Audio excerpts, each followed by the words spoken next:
and celebrate America with the singing of our national anthem, performed tonight by Millis Road Elementary.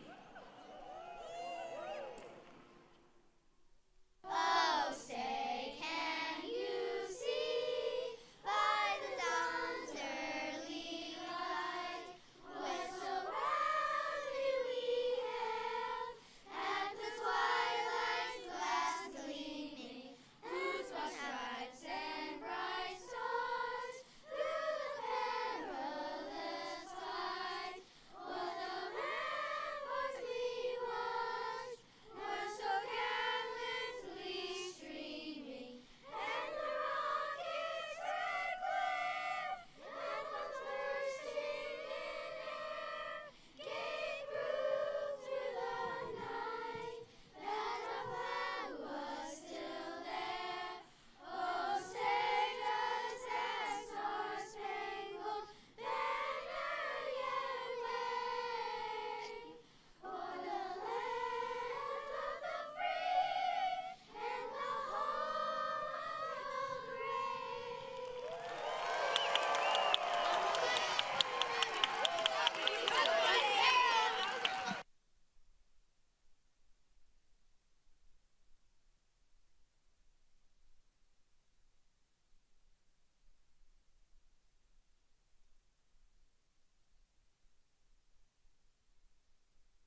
0-1 to Kelly.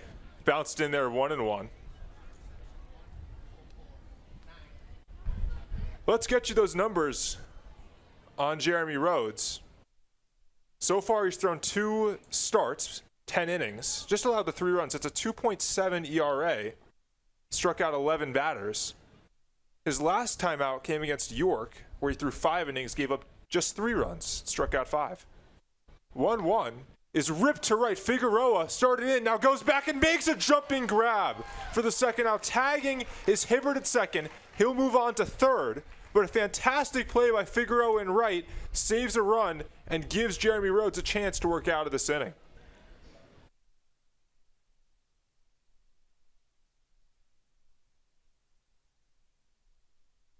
The 5-hitter, Gabe Wirtz, will try to make the 2 hit batters that Rhodes started off this game with, make him pay for those and get the Blue Crabs on the board.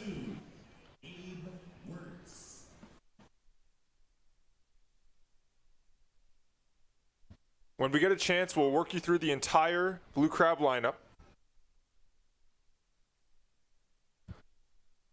Wirtz is in right field tonight.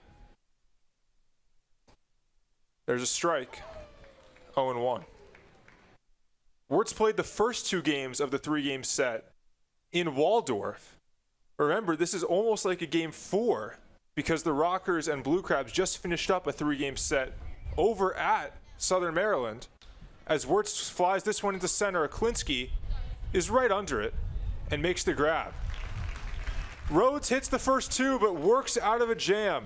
Rockers trying to score first in the bottom of the first on the Rockers Baseball Network.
There's been a trend this season when the Rockers score first, they have won the game. And when they haven't, when their opponent has, they have lost. So they're trying to take the lead here in the bottom of the first inning, and the lineup Jamie Keefe sends in starts with Martin Figueroa hitting leadoff in right field. Ben Aklinski is in center. Connor Owings is over at third. In the cleanup spot is Colin Moran. He's the DH. Xander Wheel is in left field. In the 6th hole is Brian Pereira. He's at first base. Jake Washer is the catching. He hits 7th. Ryan Grochon is over at short. And hitting 9th is the second baseman, Clayton Melbauer. And they will take their swings against the Blue Crab starter, Garrett Martin. Yeah, the 24-year-old right-hander has been very good for the Blue Crabs early this season. 1-0 with a 1.42 ERA through a couple of appearances. Only 1 start, 6 1/3, 3 walks and 7 strikeouts. He's got electric stuff, and the Rockers offense will be up against a tough task tonight. They sure will. Martin Figueroa, it almost feels like no pitcher is so tough for him, the way he works at bats, draws walks. He drew 6 walks in the Southern Maryland series. So far, 17 on the year. Comes into this game with a .303 batting average, and the first pitch from Martin is in there for a strike, 0-1.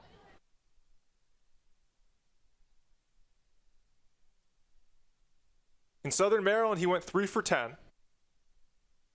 0-1 is also in there for a strike, 0-2. Let's introduce you to our umpires. Behind the plate today is Clark Morgan. Over at first is Andre Branch, and at third is Tim Grantstraw. 0-2 is just upstairs. Count goes to 1-2.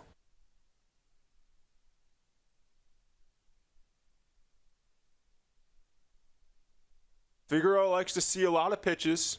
Even when he finds himself 0-2, he battles, and this time battles again and lines that one into left. Going back is Mercado. It's over his head and off the wall. Figueroa digging for 2. The throw is late, and a leadoff stand-up double for the Rockers leadoff man to set up Beneklinski. Well, Figueroa, a good sign for him going the opposite way, something that we don't see very often. It's hard to really pinpoint when Figueroa has had hits because of how many walks he's drawn. Seems like he gets on base multiple times a night with a free pass, but today, in his very first at-bat, pulling one that he likes and flipping it the opposite way up over the head of the left fielder, Mercado.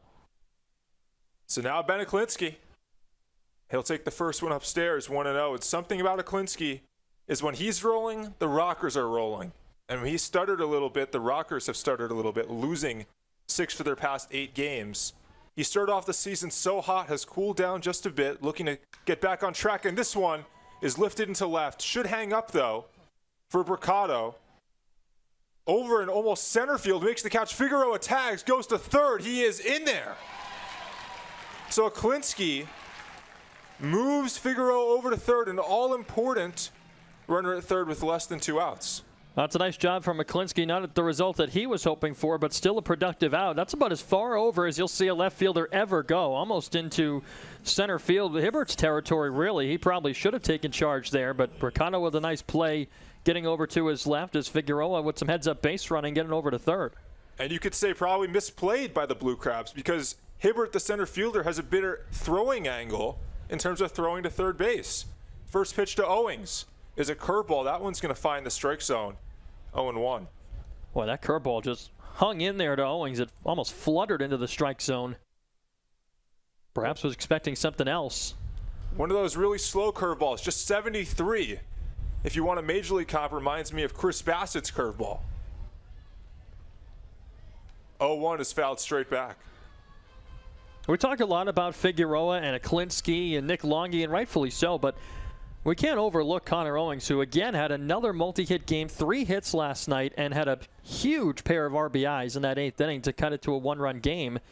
I know they didn't finish off the comeback, but that was necessary to get it to that point in the 9th inning to have a chance. And we'll talk about that comeback effort Brenton just mentioned. 0-1 is ripped into right. Another RBI for Connor Owings. He gets the Rockers on the board. They do take a lead in this opener. 1-0. His 14th of the season. He's quickly climbing the ranks in terms of the RBI leaderboard on this squad. Connor Owings, he does it again. Pull side, goes right through into right field and brings Figueroa home. Rockers, they strike first. We know what happens when that's the case. So now Colin Moran looking to do damage. Still looking for his first Rocker home run. We know the power he possesses. And the first one is in there for a strike with the fastball at 92. Yeah, it's going to come from Moran eventually, and Jamie Keefe said he's been seeing the ball really well. It took him a little while to get his feet underneath him once he arrived here in High Point, but a few hits on the road the past couple of days. 0-1 is skied into left. Mercado looks like he has it played, and he does, for the second out. Owings retreats back to first, and that sets up Xander Wheel. And for Wheel, yes, he has been struggling, but if there's a team for him to break out of the slump, it's the team he has the most career Atlantic League home runs against, and that is the Southern Maryland Blue Crabs. Blue Crabs. Excuse me.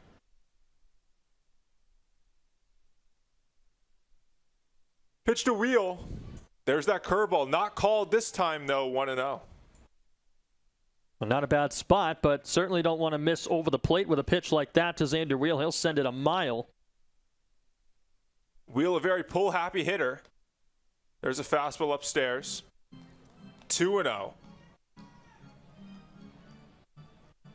3 home runs on the year, 4 doubles. Looks to drive the ball, get a lot of extra base hits. 2-0, swing and a miss. 2-1. It's a good challenge pitch right there from Martin. Came at him with the fastball, and Xander knew he was probably going to get something to hit on a 2-0 count. Blew it right past him. 12 home runs in his career versus Southern Maryland. 7 of them came last year. 2-1 is fouled straight back. 2-2. It's another good swing. Kept his head down on that. He wanted it. Took a home run type of swing. Wheel looking for a bounce-back game today. Struck out 4 times in the finale yesterday at Southern Maryland. 2-2 from Martin. Swing and a ground ball over to short. Aaron Hill will glove. He'll throw onto first, and they'll get Wheel to retire the side. The Rockers do strike first, though, an RBI single from Connor Owings. It's 1-0 as we head to the second on the Rockers Baseball Network.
One nothing Rockers.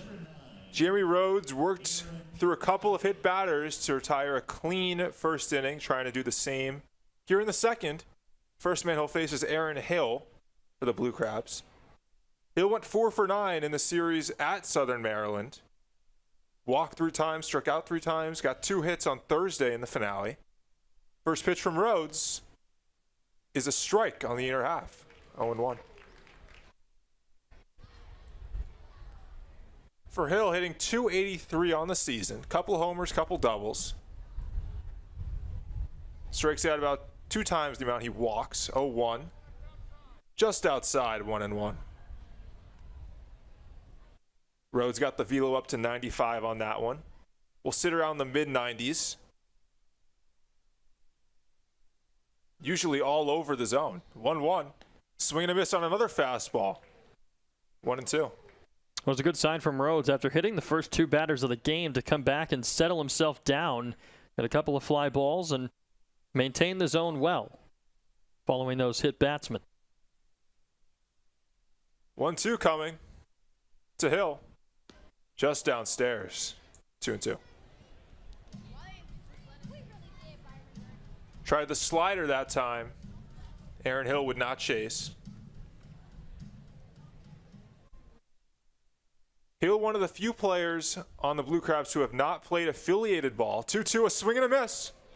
Rhodes will fastball by him at 96. 1 down. Yeah, Rhodes climbing the ladder velocity-wise here in these first couple of innings. 95, now up to 96, which is one of the harder pitches we've seen him throw this year. Right past the barrel of Hill for out number 1. So now he'll face Josh Broughton. Broughton just signed today to the Blue Crabs. Has been in minor leagues, played in the Pioneer League, the Frontier League, and there's a strike on the outside corner, 0-1. It's been sort of a revolving door for the Blue Crabs outfielder-wise. This is now the 3rd outfielder they've brought in over the last week. 0-1 coming to Broughton. Just downstairs. 1-1. Broughton has some really impressive numbers, though. For his career in indie ball, he's a .393 hitter.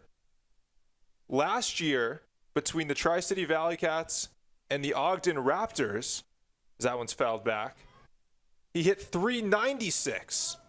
Doesn't hit for power, no homers, but stole 15 bags. And a guy that will not strike out, only 12.8 strikeout K percentage. Is down in the count 1-2 here, though, to Rhodes. Deals. That one's chopped. Slowly, in comes Owings at third. He'll barehand, fires to first. They got him! Oh, what a play by Connor Owings over at third base. Broughton took the harsh side to that one, falling over the first base bag. You hope he's okay. But what a fine play by Connor Owings on that one, 2 down. That was incredible, and if we can get a second look at that at some point tonight, I don't think anybody would be upset. A beauty from Owings. Had to barehand, was his only play, and he picked it perfectly off the turf. And then to make an accurate throw off balance across your body is just so incredibly difficult. He did it. First pitch to Alonso is skied in the air. Martin Figueroa started way back, coming in now. Can he see it is the question. Yes, he can. And a 1-2-3 inning for Jeremy Rhodes. Rockers still up 1-0 as they come to bat in the bottom of the second on the Rockers Baseball Network.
Six, 7, and 8 coming up for the Rockers here in the bottom of the second. They lead 1-0 after they got one in the bottom of the first on an RBI single by Connor Owings.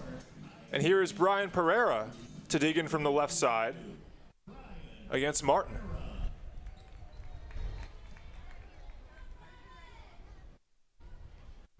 First pitch to Pereira is a curveball.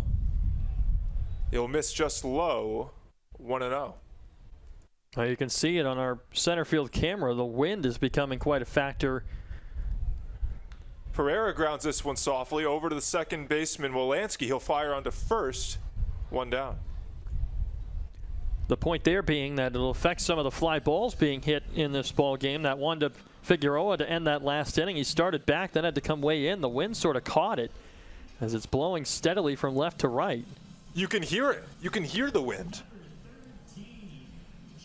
So with 1 out, Jake Washer will hit. Washer's been one of the hotter Rocker bats. 300 coming into this one and a check swing. Yes, he did. 0-1.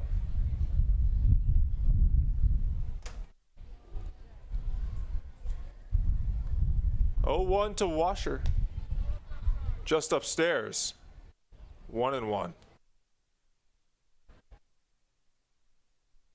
In the series that just ended over in Waldorf, Washer went 2 for 5 with 3 RBIs. And he'll take this one low, 2-1 now. We've detailed Washer, a guy that really likes to swing the bat. He's offered at 1 of the 3 pitches so far this at bat, and will take this one upstairs, 3-1.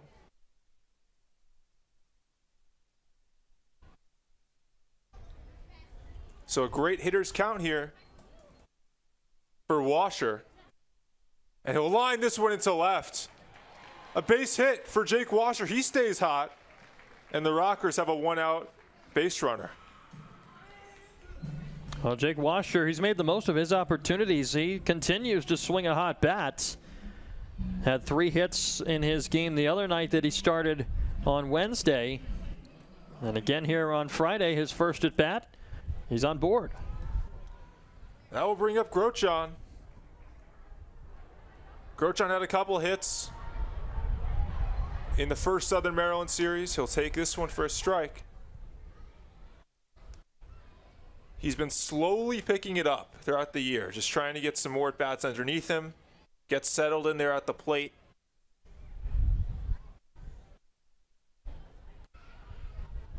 Oh, 1, got a pickoff back to first, but in easily is Washer.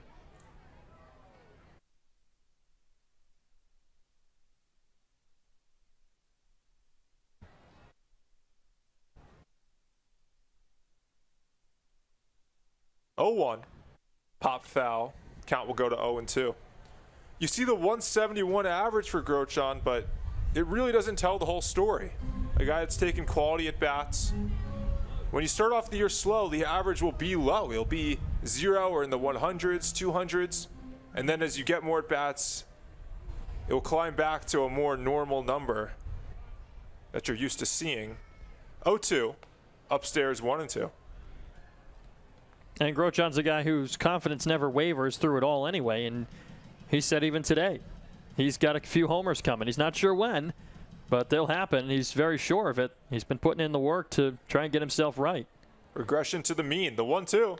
That one's ripped into right. Starting in and making the catch right at him is Gabe Wirtz. 2 down. But there's another example of what Grochon's been going through all season. Another hard hit ball that just finds a glove. And he hit that right on the screws. Not much else he can do. It's just unfortunate placement.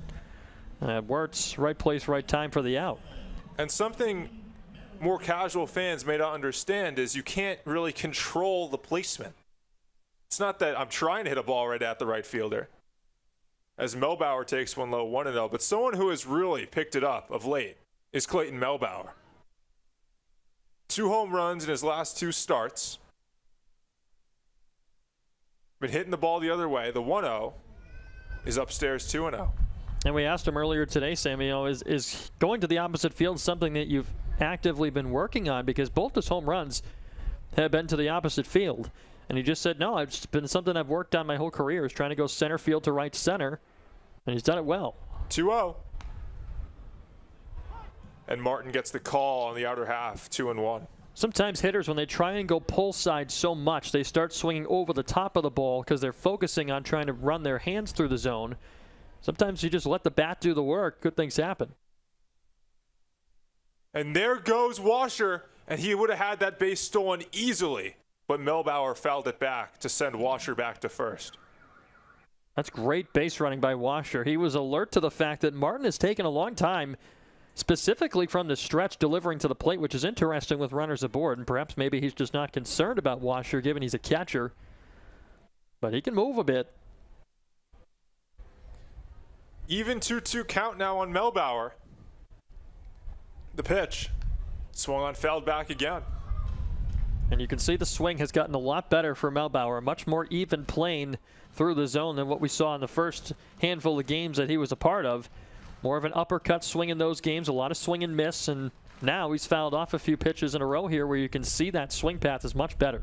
And that's that work with hitting coach George Greer prior to the games. The 2-2, and a nice take there. Didn't offer at the curveball, 3-2.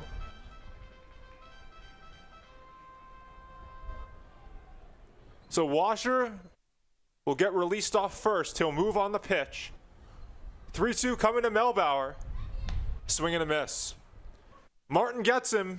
He wins the battle. The Rockers go scoreless in the second, but still hold a 1-0 lead as we head to the third on the Rockers Baseball Network.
Two fine innings for Jeremy Rhodes. He'll try to get a third, and he'll start against the bottom, the 9-hitter for the Blue Crabs, that being Caleb Marquez. Marquez, 4 for 17 on the year, a .235 average, couple home runs. And he'll swing at the first one, but foul it back. 0-1.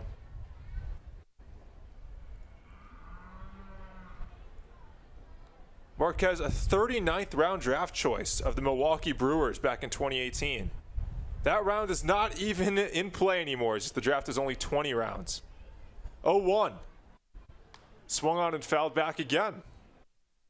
Rhodes getting ahead 0-2. It's always crazy to me when you see guys drafted 39th round, 40-plus rounds in, and you think about how many players in the current draft, the way it's formatted, don't get the same chance. That's why leagues like the Atlantic League exist. Absolutely. 0-2. Ball just missed the outside corner, 1-2. You see more and more players popping up in indie ball leagues that have gone undrafted that would have gone in rounds 21 through 40. 1-2 now to Marquez. Just missed again. Slider. Right on the black, 2-2. And not by much. That was right there by a hair off the outside corner. I don't know how Marquez is able to lay off that. Well, a good take. And now Rhodes will deal the 2-2. This time he got him. Fastball by him. Rhodes' third strikeout of the game and one down in the third.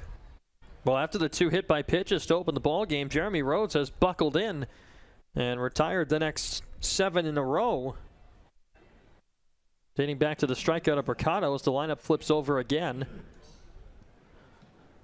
Hibbert was one of the two we mentioned that was hit first time through. He had 3 hits on Tuesday, then struck out 4 times on Thursday, so an up and down series against High Point in the first 3. There's a strike. This series, almost like Game 4, there's no off day in between the two series, so 6 straight between the Blue Crabs and the Rockers. 0-1 to Hibbert. That's check swinged and fouled down the right field line. 0-2. Hibbert, a guy that will strike out a lot. 17 strikeouts on the season. Only 4 walks. Makes you even more impressed with Martin Figueroa's walk to strikeout rate. 0-2 coming. And another slider that just missed the outside corner. Clark Morgan consistently not calling that pitch. Well, you can't fault Rhodes. That's a great spot to put it, especially in an 0-2 count. And just credit the Southern Maryland hitters for their patience. 1-2 now. Got him. Another strikeout for Jeremy Rhodes. He gets Hibbert swinging. That one up to 97 on the velo.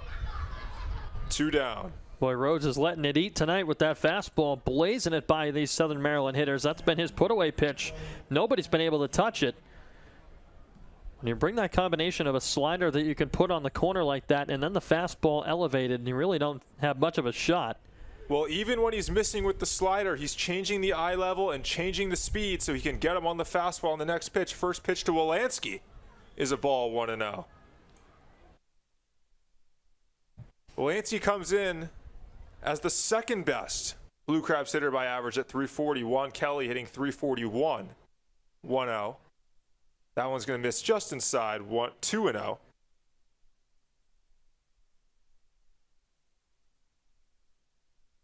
Wolanski has 4 doubles on the year. The only Blue Crab hitter that has walked more than he struck out. 10 walks to 9 Ks. 2-0. Outside 3-0. It was more the same for last year with the Blue Crabs for Wolanski, a 320 average. Clubbed 8 homers and walked just under the strikeout number, 14 walks to 16 Ks. 3-0 now. And upstairs, ball 4. So a 4-pitch walk to Wolanski, his second time aboard. And now bring up the dangerous home run hitter, Anthony Bricado. Well, that brings up the stretch of 8 in a row set down by Rhodes. And not that you're trying to stay away from the bat of Wolanski, because with Bricado on deck, not sure you want to put anybody on with this guy about to step in. And just some misfires from Rhodes that time. See if he can rein it back in. There are 2 outs, so 1 pitch could get him out of this. He struck out Bricado the first time back in the first inning. And Bricado lines this one into right. Figueroa has it played, and he'll make the catch to retire the side. 3 strong innings from Jeremy Rhodes, 1-0 Rockers. They try to add on in the bottom of the 3rd on the Rockers Baseball Network.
One nothing Rockers, bottom of the 3rd inning.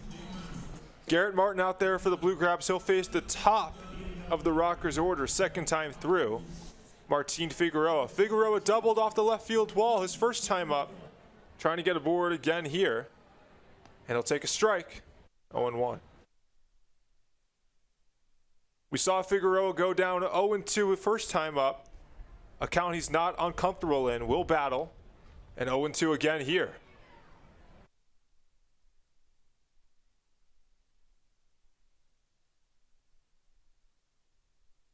Oh-2. That one's popped. Will get out of play. Marquez, the catcher, is under it. It's not going to get out of play, and he'll make the play. 1 down.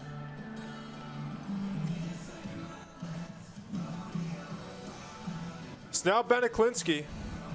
He flied out to center his first time up. It was a big fly out to center because it moved over Figueroa from second to third, and Figueroa would end up scoring on the Owings RBI single. Aklinski, first pitch swinging, skies it into shallow left. Back goes the shortstop Hill. In comes Mercado, but it's Hill to make the grab. Just behind second base for the second out. Well, you see there again, the wind playing a factor. It is blowing steadily in from left towards directly in right field. And you saw Hill had to drag all the way over towards behind the second base bag into shallow center to get that. As he started in left center, the wind just carrying that ball all around the yard. Here's Owings. Owings had an RBI single his first time up. He'll take a strike here. 0-1. Martin sitting in the low 90s. 91 that time, 90 to 92.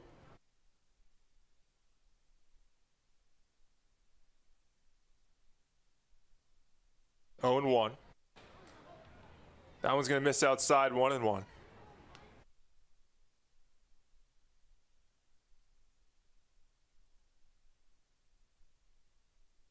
We saw Owings make a spectacular play at third base earlier this game in the second inning. He'll pop this one up. 3 pop-ups for the Rockers. Aaron Hill will make the second and third.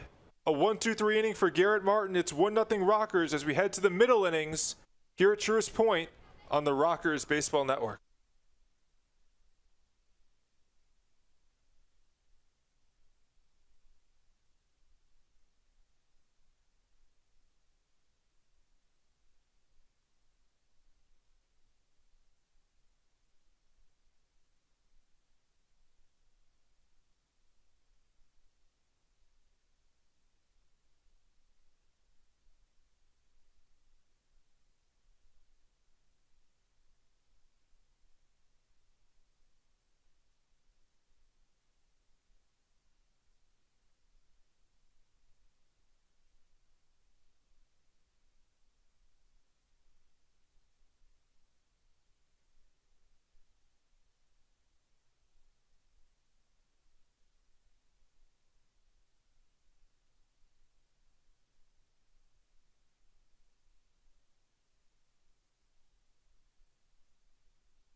Also, your Defeat Espresso strikeout player of the game. 1-0 Rockers. Jeremy Rhodes dealing this evening against the Blue Crabs so far through 3. He'll face Juan Kelly, who flied out to right his first time. Juan Kelly, the Bean Espresso strikeout player of the game. We've had a little streak of them to start off this season. Rhodes trying to fan him and continue the streak. And he'll take a ball outside, 1-0. Is the counter on that at 5 games right now? Is that what we determined coming out of that last homestand? I think we're at 6, actually. Are we? Okay.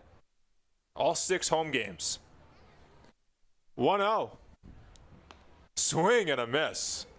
1-1. He gets Kelly to a knee on the slider. Almost like a jump swing from Kelly there. His back foot came off the ground and ended up kneeling down in that left-handed batter's box. A heck of a pitch. 1-1. That's bounced in there, 2-1. If not Walensky and Mercado, it's Juan Kelly who you want to pay attention to. Comes into this game hitting .341, an OPS near 1,000, couple of homers, couple of doubles. But it's not a bad strikeout player of the game. He will strike out, has 16 of them on the season. 2-1. That's flied into left. Xander Wheel is in left today, and he'll not be able to make the play as he tried to slide. It gets by him. Over at second is Juan Kelly. We'll see how it's scored. Most likely going to be a single and an error. Still waiting on that scoring, but either way, the Blue Crabs will have a leadoff man aboard here in the 4th. Well, left field, not Xander Wheel's natural position. He did play out there a handful of times last year, but he's very much more comfortable at first base, and the Rockers having to do some shuffling defensively today, so Wheel got to keep his bat in the lineup. Was out and left and just misjudged that one and had a long way to come to try and get it. And just dropped in front of him. Pitch to Wirtz is a strike, 0-1. Nick Longy getting the day off today. So you got to find someone to play the outfield. And they went with Xander Wheel. And as you mentioned, got to keep his bat in the lineup. A power bat, extra base hit bat. It moves Pereira to play first base. 0-1. Swing and a miss, 0-2. And trying to keep that catcher rotation of Washer catching Rhodes consistently. You've got to get him in the lineup. He's also been swinging a good bat. And so that leaves just Pereira to be able to play first base if you've got to have Longy out of the lineup to move Xander to left. 0-2 count on Wirtz. And it's fouled straight back. Just got a piece to stay alive. Road stuff has looked sharp. There's the slider. He was able to foul it back, but had to go a long way to even reach it. Fastball's been sharp. We've seen it up to 97 today. It's the first base runner he'll have to deal with. Excuse me, first hit of the game. He had a base runner in the 3rd on a walk. Didn't have a base runner in the 2nd, had 2 base runners with hit by pitches in the 1st. So it's the first base runner at second base he's had to deal with since the 1st inning. And fouled away again by Wirtz.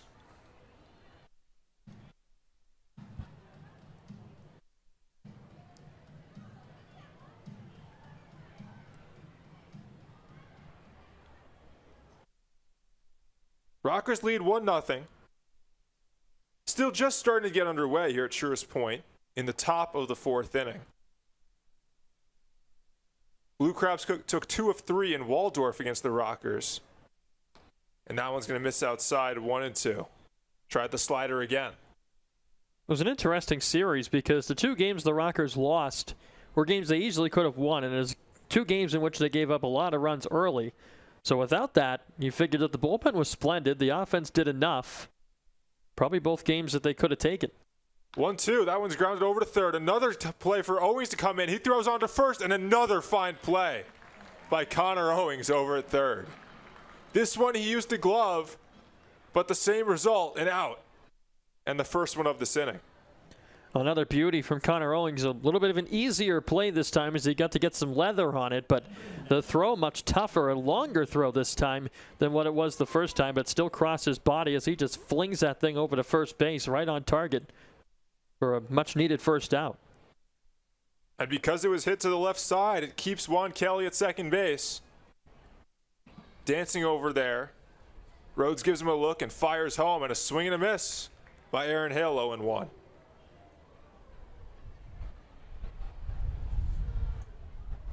We got word earlier today that Peter Solomon's contract was picked up by the Texas Rangers. He joins fellow Rocker starter Kyle Barraclaw. It leaves a hole in this rotation, and Jeremy Rhodes looking to fill that as that one's outside 1-1. Yeah, next couple of days for the Rockers will be pretty steady on the mound. Nothing that they'll have to do requires a lot of holes to be filled. Rhodes has become a starter this year from a bullpen arm last year, and then, of course, Brandon Liebrand will get the ball tomorrow. He's been excellent. 1-1. Fouled back. 1-2. And you mentioned the starters.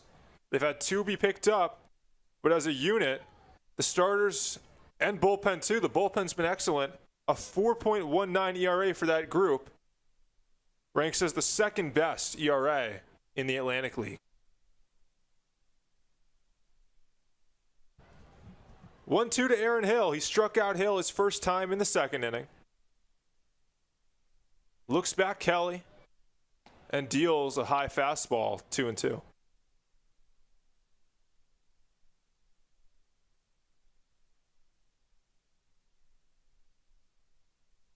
Do you know what was Rhodes' velo last year out of the bullpen? I believe he sat about 94, could touch 95 at times, but 97, that's something we've never seen from him. 2-2. That one's popped. We'll get out of play, and we'll redo the 2-2. And we know that he put in some work in the offseason to try and add some more muscle and get some extra velocity behind that fastball. And certainly looks to be as if he has done that. Consistently hitting 95 and 96 at times this year. So adding an extra mile an hour or two to that heater has been a world of difference for Rhodes. 2-2 coming to Aaron Hill. Slider, he got him. Another strikeout for Jeremy Rhodes. This one comes on the slider. And it's the second man retired in the fourth. Well, we're talking a lot about the fastball. Rhodes didn't need it that time. Going to his back pocket to pull out the slider and get the swing and a miss. Second time he's fanned Hill, and perhaps that should have been tonight's strikeout player of the game, as he's already got him twice in 2 at-bats. Perhaps. I can't question Steve Shutt's decision-making, though. 6 for 6 to start the year. And a ground ball up the middle. Going to be a tough play. Diving is Grosjean. He'll get a piece, but he'll go into center field. Coming around is Juan Kelly. He'll score and tie up this game at 1. That's a tough one right there for the Rockers. A little bleeder up the middle. Grosjean had a long way to range up the middle.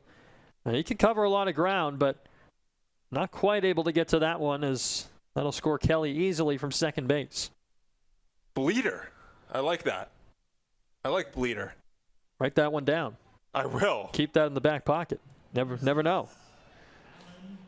So here's Alan Alonso. He'll hit with a man at first. Now in a tie game, 1-1. 2 hits for Southern Maryland, 3 hits for the Rockers. Rhodes looking to keep it at just 1. And Strand Broughton at first, as Alonso fouls this one back, 0-1.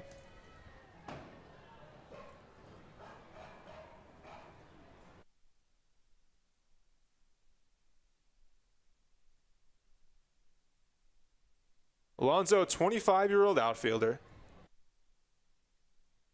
had 4 strikeouts, went 1 for 8 in the series the 2 teams just wrapped up. Officially a new series today as Rhodes picks off back to first, and in easily is Broughton.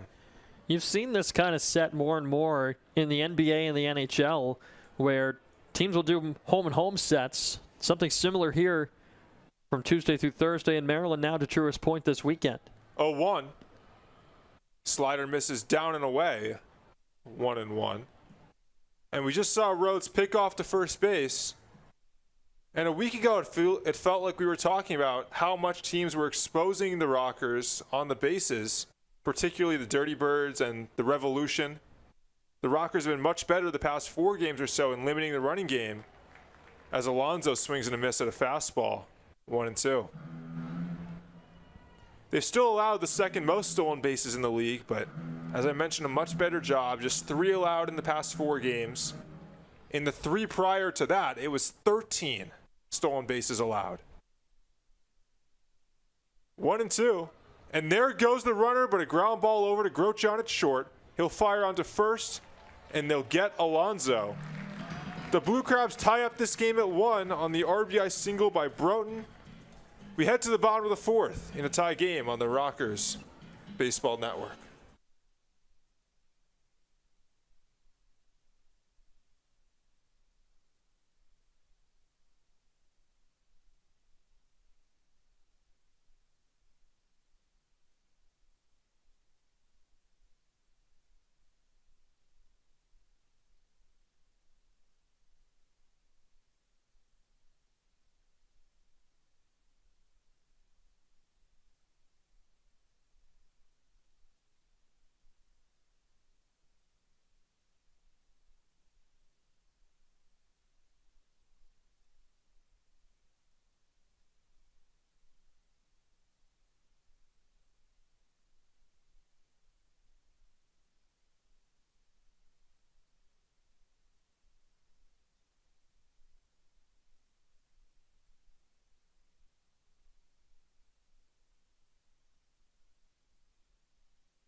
Garrett Martin out for his 4th inning of work. And for the first time since the first inning, he will be pitching in a tie ball game as we're knotted up at 1 here at Truist Point. He'll face the middle of the Rocker lineup starting with Colin Moran. Moran flew out to left his first time up. And Martin will deal a fastball high, 1-0.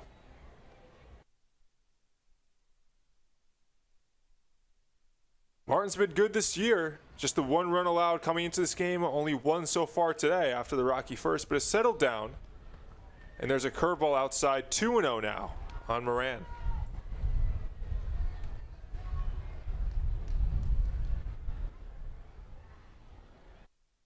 Moran, a former first-round draft choice, 6th overall to the Marlins. And that fastball will catch the top of the zone, 2-1. And he was drafted for his bat, Sam, and you'd love to see him try and jumpstart the Rockers' middle part of this lineup. And it's been Moran and Wheel who's on deck that have had hits here and there, but you'd really like to see him turn a corner here. 2-1. And Moran swinging. Vicious swing, but fouls it back. 2-2. And Moran, a guy that's still looking for his first Rockers home run, and so one swing could get him there. And he's had some good ones for his first handful of games in a High Point uniform. Well, a guy with 50 major league home runs. 2-2. Swing and a miss. Martin got him on a curveball for the first out in the 4th. And not a very good swing there, but a nice delivery from Martin. Got that curveball to hover over the outside edge. Moran thought he could get a barrel to it. Just out of his reach. And now it's up to Xander Wheel.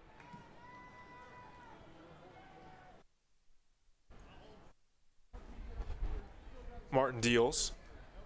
And Wheel will foul this one, or not foul, stays up. In the field of play for the second baseman, Wolanski.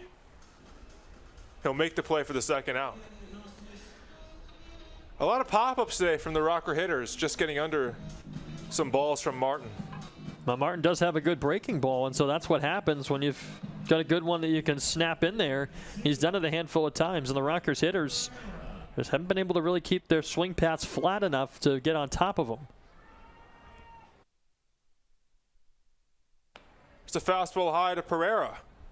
1-0. Pereira is one of those guys that takes a lot of hacks pregame. Sent a lot of balls out to right today, and this one's drilled to center. Going back is Hibbert, and it is gone off the, maybe off the top of the wall. Pereira's into second. It'll at least be a double. And the umpires will not get together. They'll keep it as a double. A hard hit double. Far away in center field, 400 feet back there, and they'll have a runner in scoring position for Jake Washer. I'll save you from the John Sterling comparison, but it was really tough to tell where that ball hit off the wall. It did look like it almost hit that metal portion in the middle of the batter's eye, but just getting right off of that 400-foot marker right atop the wall there. Nonetheless, an extra base hit for Pereira. Well, I apologize for my missed call, but the Rockers have a chance to take the lead anyway here with Jake Washer, and he'll send this one high into right center, and it is the right fielder, Gabe Wirtz, to make the play. The Rockers do not take the lead back. It's still 1-1 as we head to the fifth fans, are we having fun on the Rockers tonight? Baseball Network. Make some noise. You guys can be louder than that. It's a Friday evening. All right, I love to hear it. It's Mother's Day weekend and also Coy Willard night tomorrow. First and foremost, we have the Health First baseball toss this evening. Once again, the Health First baseball toss. We have Presley and Kaysen. They are a brother-sister duo. Guys, are you excited? Yes. All right, object of the game, we have 4 tires laid out. There's going to be a prize placed in each one of these tires. Object of the game, one at a time, they're going to throw the ball, and if it lands in there, they get to keep the prize. You guys think you could do it? Yes. All right, let's do it. Let's get going. Go, Kaysen, go. One at a time, guys. Fans, make some noise for him. All right, a little too hard. Jamie, what do you think the strategy is? Number 2, go. Go. All right, Presley, that was close. She almost bounced it in. Kaysen, let's go. Fans, make some noise for him. Oh, he got a prize. I wonder what he got. One more. Almost, Presley, almost. Great job, guys. They're a brother-sister duo, so maybe they can share that prize together. You guys gonna stay for fireworks? Let's go, Rockers. And back to my friends in the booth up top.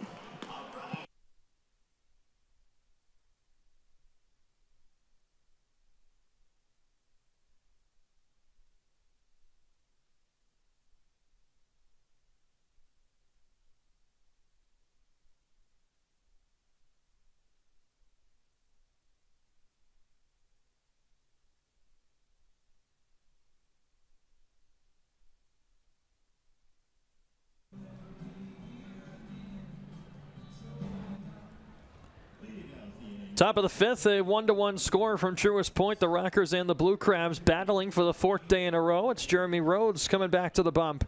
They'll face 9-1 and 2 for Southern Maryland. Caleb Marquez, Matt Hibbert, and Michael Wolanski.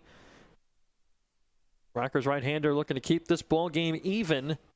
First one is a fastball popped into foul ground, racing over by the Rocker dugout. Pereira with a beat on it, but it will find the seats. Heck of an effort by Pereira. He was on his horse into foul ground, but a harmless strike. And it's 0-1 on Marquez, who's 0 for 1, a strikeout victim his first time, 1 of 5 thus far for Mr. Rhodes this evening. Yeah, I think it's fun to play a new position for Pereira over there at first base. It's not somewhere that he's played a lot. 0-1 from Rhodes, up and in, look out, doing a limbo as Marquez to get out of the way. 1 ball, 1 strike. Pereira did play a handful of games over there last year, but obviously primarily a catcher and DHs. 1-1, little tapper foul to the backstop, 1-2. Can maybe reset your mind a little bit. I'm not doing the same thing I do every day, or most days, which is catch. Or even for Xander Wheel, just a new vantage point out there in left field can not only help you reset the mind, but maybe distract you and then help you perform better offensively. 1-2. There's a wave and a missed strike 3. Rhodes has got another, number 6 on his night, as he ties a season high for himself. Collected 6 in his first outing of the season in Lexington. He's got another set of a half dozen here tonight. Well, the stuff has been there. And there's the slider that time, and it was a sharp one to get Marquez. He's gotten Marquez twice today.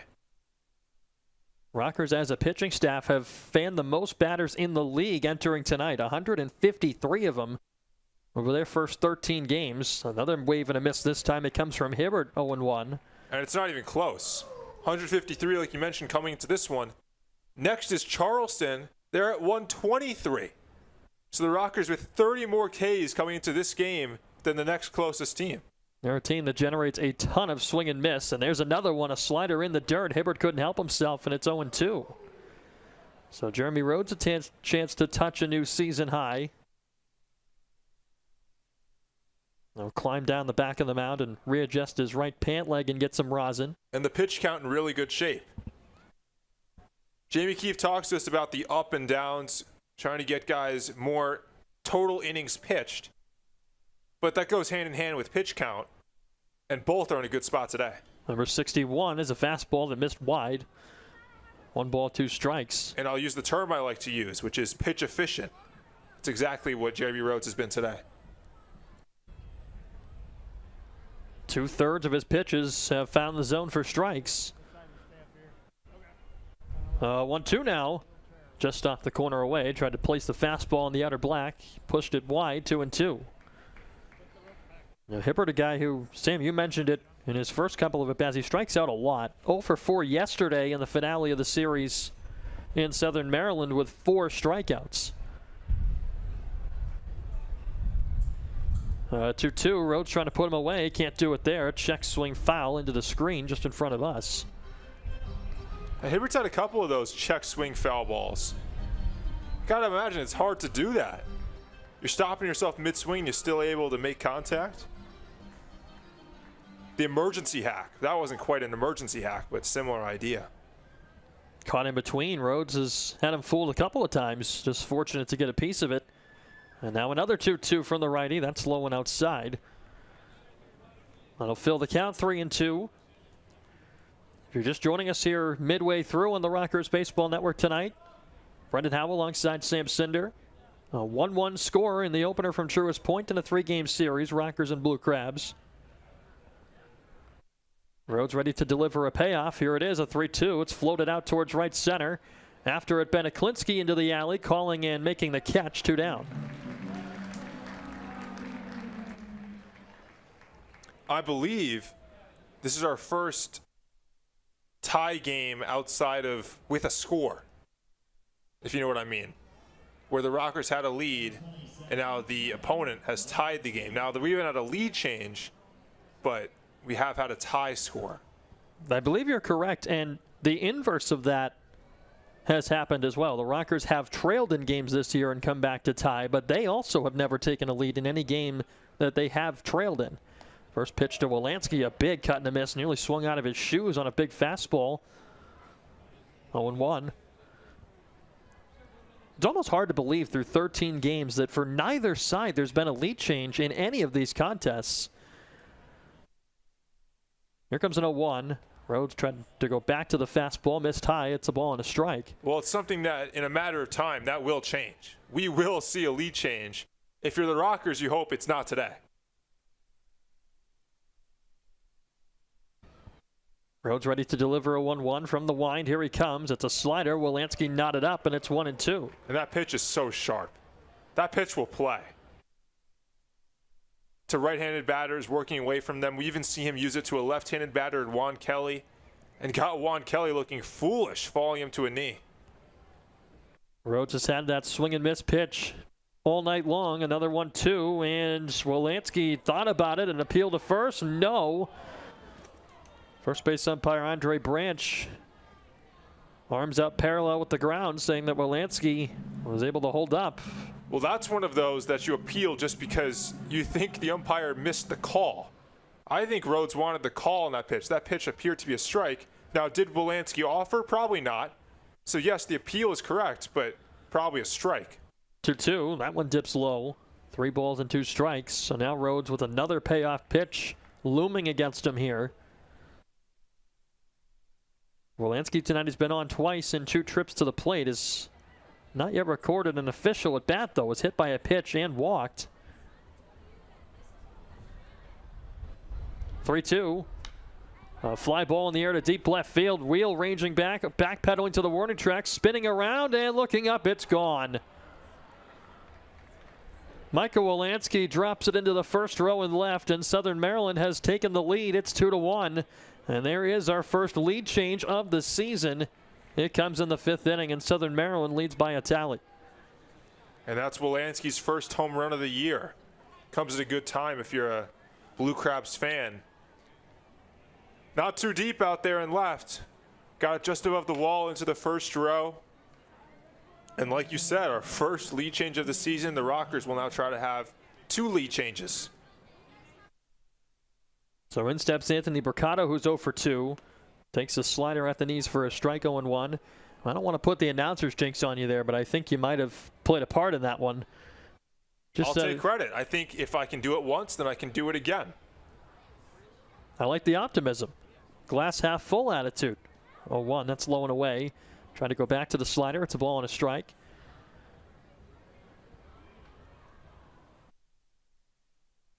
Rockers have never played in a ball game this year where they've had a lead change once, never mind twice. Could it happen tonight? Yeah, it could. 1-1, a swing and a miss. Mercado was way out in front of something at 91. Well, isn't it just baseball for it to not happen the first 13 games, then happen more than one time in the 14th game? That feels pretty appropriate. Rhodes from the wind, a 1-2 pitch, and tried to move the slider. Mercado wouldn't chase after it. It's 2-2.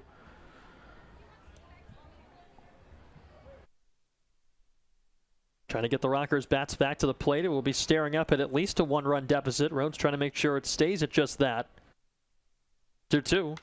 Off the end of the bat, a fly to center field. Aklinski started in, now racing back towards the warning track with some room. He stumbles and makes the catch up against the fence. That ball carried and carried. Aklinski finally ran it down. And Rhodes out of the inning, but not before Southern Maryland takes the lead 2-1 on the homer from Michael Wolanski. We're halfway done from Truist Point this evening. And Southern Maryland 2 and the Rockers 1 on the Rockers Baseball Network.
Bottom of the 5th, Rockers trailing by a tally against Southern Maryland. It's a 2-1 score. High Point sends Ryan Grochon, Clayton Melbauer, and Martin Figueroa to the plates against Garrett Martin, who delivers a first pitch fastball that blazes in for a strike. And it's 0-1. Grochon not really fond of the call. Thought it was a little bit high and away.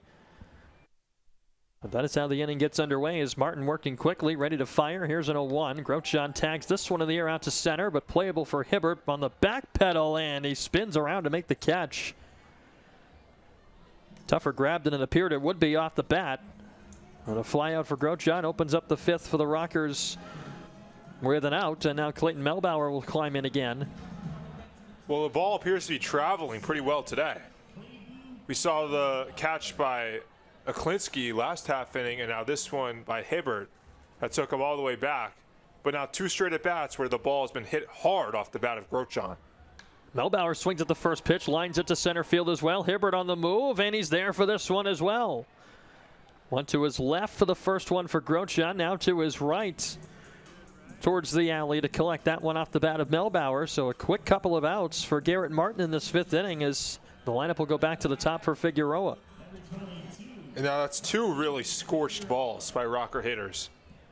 That ball by Melbauer came off the bat hot. And you like to see that he can hit the ball hard, not only to the opposite field, which is a great sign, but also hit it slightly pull side. First pitch to Melbauer, a breaking ball that floats outside. It's 1-0. And when Melbauer can start to use the opposite field and hit balls hard pull side, then he'll really be in a groove. Fastball sits a little bit high on Figueroa. It's 2-0. And to your point, Sam, is that Grochon also has done the same thing. He's gone the opposite way, hitting it hard a couple of times to the third baseman. Some liners that normally would be base hits. As Figueroa takes down and in, it's 3-0. Melbauer, same thing. When he goes pull side, he typically hits it right at somebody, as he did right there. 3-0 to Figueroa. That's inside, ball 4. Well, of course.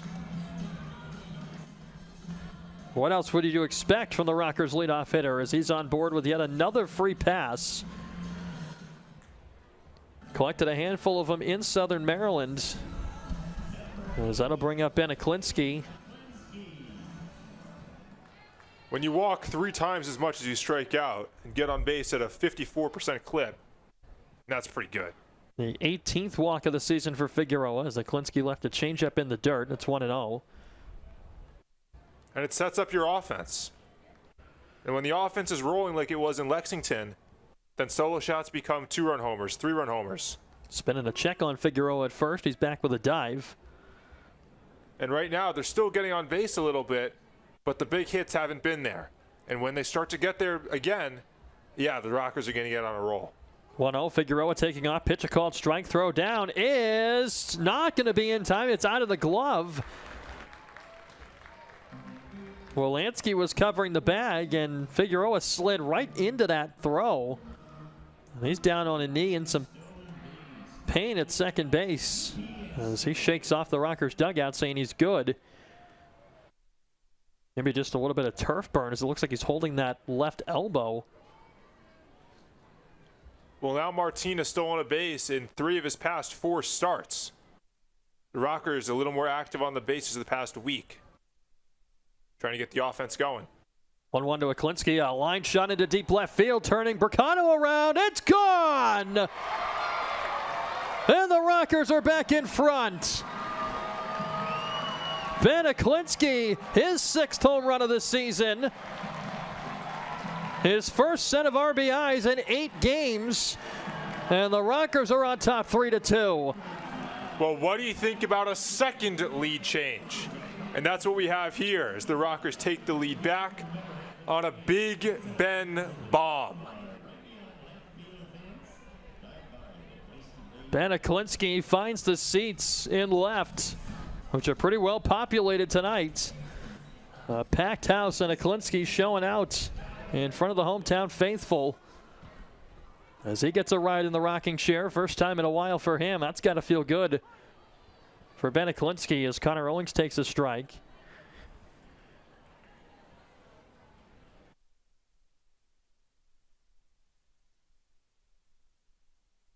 Rockers rattling Garrett Martin here in this 5th inning as Owings now hits one hard on the hop to second base. Wolanski collects, though, and will toss to first in time to retire the side.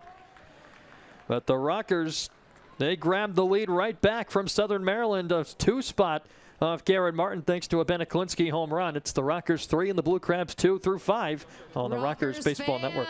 We have a large crowd here, and I keep saying it. Thank you for joining us here at Truist Point Stadium. Make some noise if you're having fun tonight. All right, that's a good sound. We'd love to hear it. We're getting ready for the Crescent Ford Dizzy Bat Challenge. Once again, the Crescent Ford Dizzy Bat Challenge. We have two good friends standing next to me. We have Naomi and Carter. Are you excited? Yeah. What about you, Carter? Yes. All right, you already know the rules. Object of the game. Put your head down on the bat, spin until I tell you to stop, and Jariq is the finish line. Let's do it, guys. 3, 2, 1, heads down on the bat and start spinning. Fans, make some noise for Naomi and Carter. All right, I'm loving the crowd tonight, guys. Bring this all summer long. Guys, spin a little bit faster for me. Excellent job. Carter is doing amazing. He's getting too dizzy. All right, guys, drop the bat, be safe. Carter, drop the bat. Ooh, stay here. All right. A+ for effort for Carter, and Naomi is definitely the winner. We might have to have him back for Thirsty Thursday to do it on Thirsty Thursday with us, but not beers. He only gets water.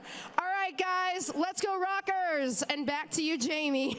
All right, thank you, Brittany. Dizzy Bat, always presented by Crescent Ford. Way too close.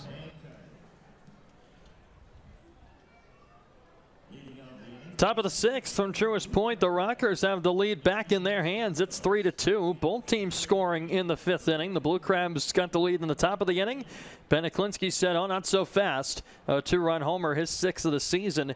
As the Rockers back up by a run as Juan Kelly leads it off and takes low and outside for a ball. It's 1-0. Well, did my double announcer jinx work? It sure did. Let's keep it there. Let's not go there again, as the Rockers are in front and hoping to keep it that way to the finish line. 1-0.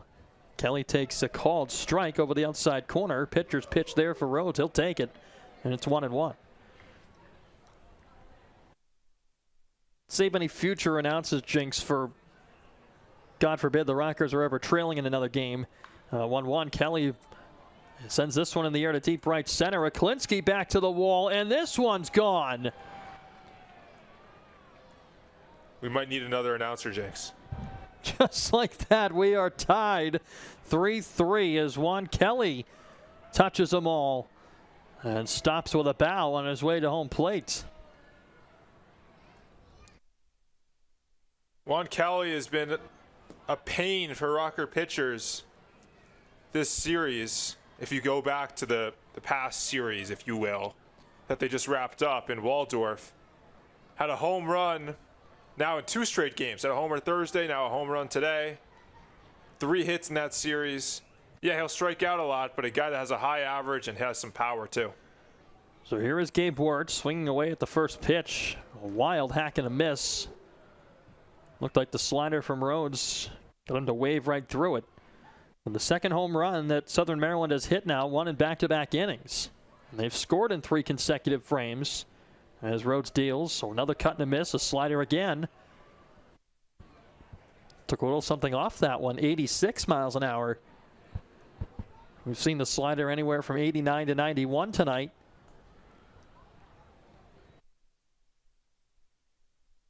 From the belt, Rhodes deals. And another slider that pokes the corner for strike 3. A beauty for Rhodes. He continues to up that season high. In terms of strikeouts, he's got 7 now. Well, you'll take a strikeout any way you can get it, but it's the first time Rhodes has got a strikeout looking today. The stuff has been so sharp that he's gotten a ton of swing and miss. That time he froze Wirtz. Here's a guy who's gotten twice already on strikes. It's Aaron Hill offering to him. That one sits a little bit in. 1 ball, no strikes. A 3-3 tie ball game as we play the top of the 6th. Juan Kelly evening up the score again moments ago with his solo homer to deep right center. That's territory that isn't reached too often here at Truist Point. Kelly found it. 1-0. Rhodes guides a fastball in there for a strike. Well, the Rockers are going to have to score again if they want to win this game, but they might need another home run. They trail in the home run department today 2-1, and they've won every game this season that they have the same number or more home runs than their opponent. 1-1 is a line shot to left center field. This will get down and hop up towards Xander Wheel, who gathers on a hop. A long throw back in and diving to second base with an extra base hit is Aaron Hill. Well, nice job by Wheel to cut it off in the left center alley, but the arm just not strong enough as he had to make a turning throw into second base, and Hill, a guy with enough speed. So Jeremy Rhodes, after he got the better of Aaron Hill twice, got him to strike out a couple of times. The third time through, Hill was not going to be denied as he collects the double. The extra base hit has him to scoring position with just one out as Jake Washer came out for a meeting with Rhodes. And you got to be careful with Broughton. He already has an RBI single today. You mentioned it earlier, Sam, that Broughton, a guy who just joined the Southern Maryland roster today and already making an immediate impact in this Blue Crabs lineup with that RBI hit that you referenced. And here he is again. We talked about the numbers throughout his independent ball career. He's a guy that just knows how to hit, plain and simple. Got a wide stance. And now the pitch from Rhodes up and in. 95 on the gun, whizzing by his head. 1-0. And he did play for the Royals in their minor league system, but he only got 6 games and never even got an at bat. A guy that's hitting nearly 400 in his indie ball career, you'd expect should get another chance. 1-0, a little floater right side foul. That'll find the seats, a ball and a strike. Did they hit a car? Just kidding. I know that one. You know now. I know. That was pretty funny. That made for some good laughs down in the office. That was a good one.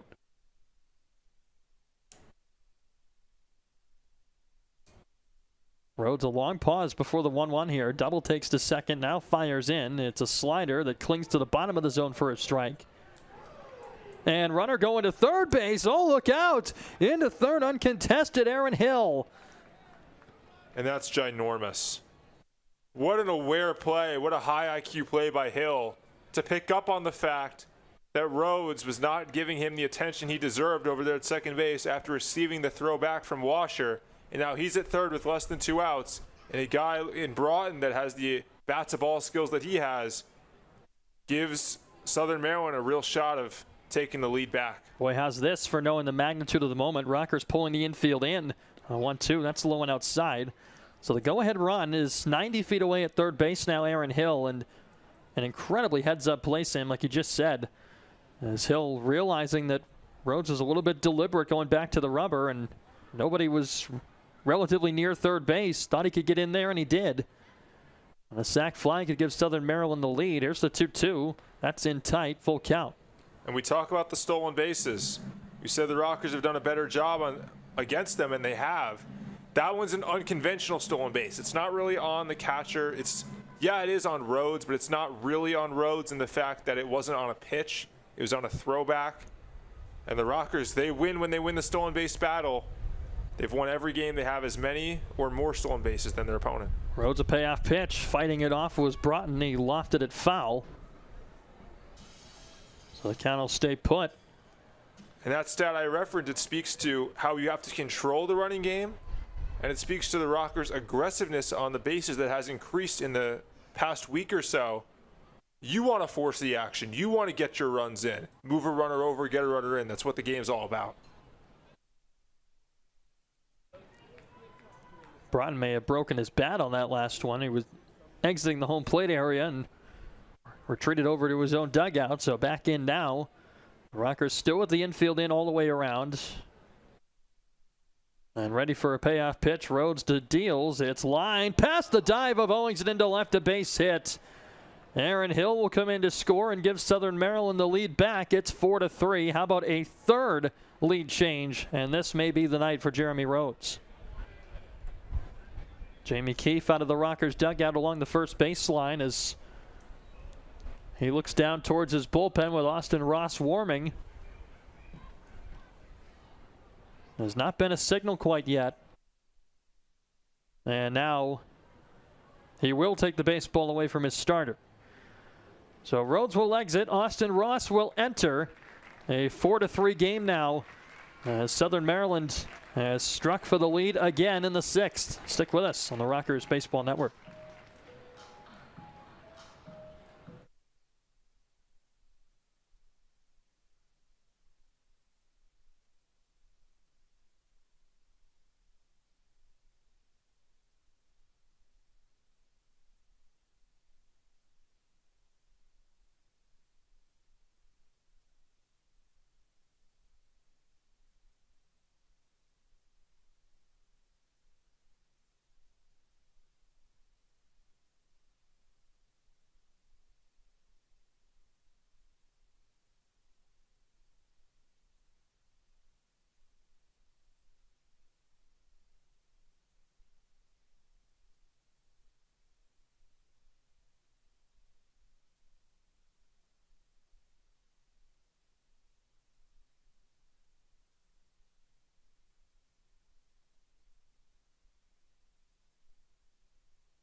The Rockers turn to the bullpen in the top half of the 6th inning. Southern Maryland has struck for a pair of runs. They have taken a 4-3 lead. It's Austin Ross coming in to face Alan Alonso, the first man to greet him in the box. First pitch, a slider and a cut and a miss. And it's 0-1. A good start to the outing for Ross. And Sam, what do we know about him in 2024? This is going to be Ross's 7th game so far this year. Through 6 games, 6 innings, has picked up a save, has not allowed a run, struck out 4 batters, has walked a couple. Last appearance came against Southern Maryland 2 days ago. He pitched an inning and 2/3, gave up a hit, but obviously no runs allowed, did walk a batter. Last year, the strikeout stuff, huge. 11.7 Ks per 9, pitched to a 3.62 ERA. Continuing that into this year, pitched brilliant so far this season. And Ross has been spectacular. The 0-2, that's in the dirt. Went back to the slider a 3rd straight time, buried that one. 1 ball and 2 strikes on Alonso, who's 0 for 2 tonight. A fly out to right and a ground out to short. It's rare to see a reliever with a starter's arsenal. He features 5 pitches: 4-seam, 2-seam, curveball, slider, and a change. 1-2 off the end of the bat. A little flare down the right side and twisted foul. Russ went back and forth throughout his college and minor league days with being a starter. Toyed with the idea of it last year in High Point, but ultimately they decided to use him out of the bullpen where he was much more effective in 6th and 7th inning roles. 1-2 missed a little high and in. 2-2.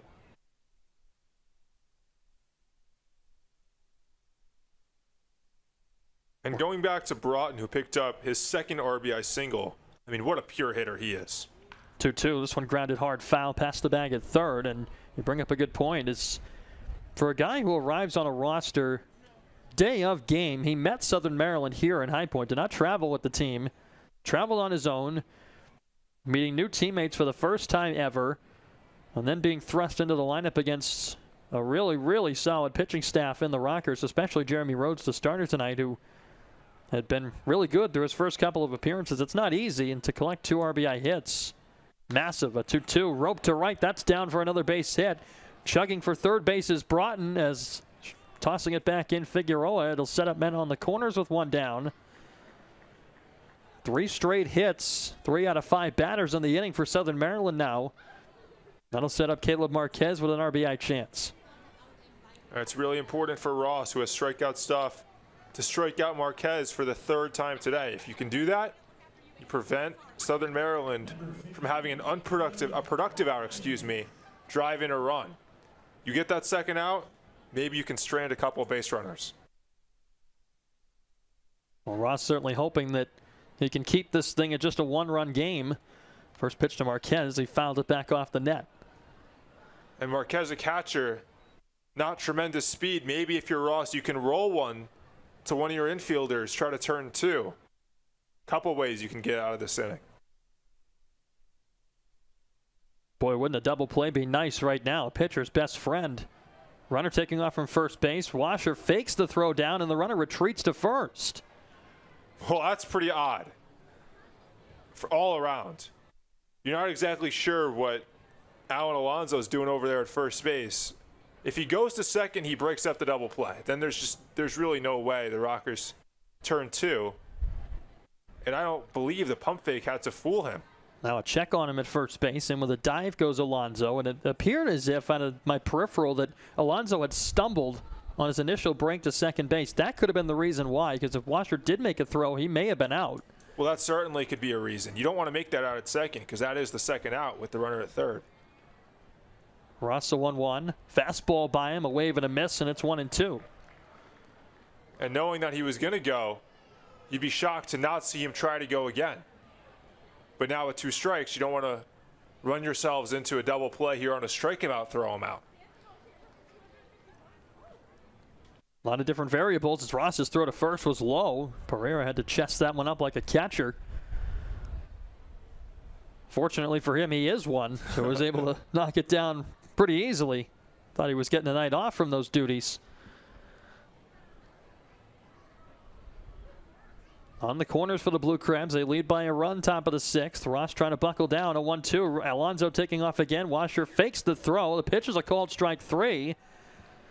And Marquez is fanned for a third time. And that, Sam, like you just mentioned, a big second out now with 2 in scoring position. It's huge. And now you don't care so much that Alonso stole second base. Yeah, he is in scoring position. The Blue Crabs have 2 in scoring position. If Hibbert were to single, it could drive in those 2 runners. But you care so much more about getting that second out so that the Blue Crabs can't have a deep fly ball or a grounder to the right side, score an additional run. Trying to keep this in a one-run game is Austin Ross. Has to get through Hibbert to get it done. Tried to dump the breaking ball in there, but missed. 1-0. Hibbert tonight 0 for 2. A strikeout and a flyout to center. Was also hit by a pitch to open the ball game in the first inning. 1-0 from Ross.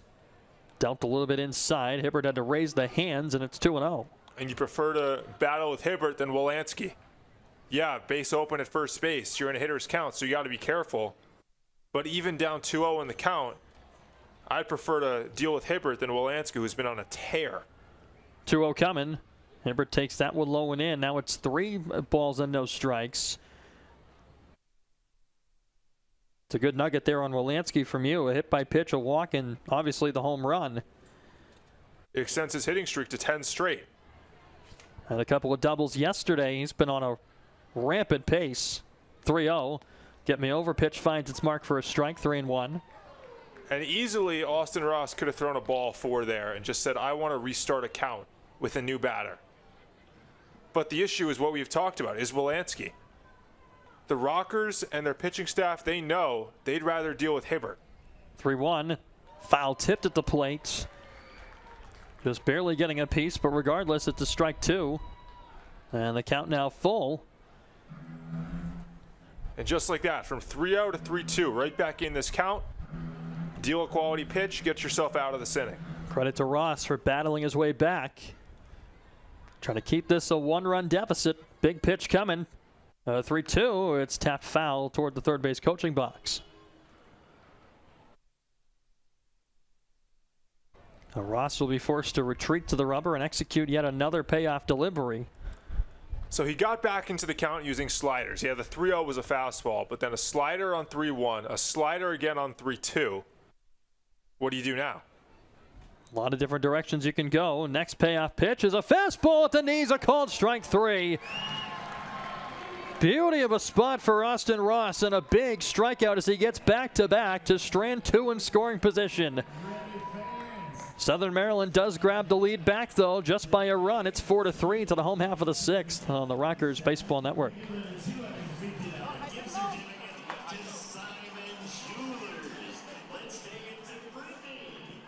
All right, Rockers fans, I got hype out here. Let's go, guys. You guys are working it and dancing for a $250 gift card to Simon Jewelers, guys. Make some noise. Show us your best dance moves. We're going to choose a winner today, and every Friday we do Dancing for Diamonds here. Jamie, what are we thinking up there?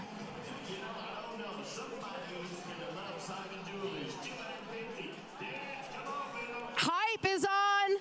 Hype's doing his dance moves. Let's go, guys. All right, who are we thinking? These girls are trying to win a prize. $250 to Simon Jewelers for their mom for Mother's Day. Or that lovely lady, you got it, girl. What are we thinking? We're going to give it up to the kids and their moms. That crowd is absolutely killing it. You got it, girl. All right, purple shirt, you got it. Keep going, keep going. My lovely lady with the purple shirt is the winner. Congratulations, love, and happy Mother's Day to you. Back to you, Jamie.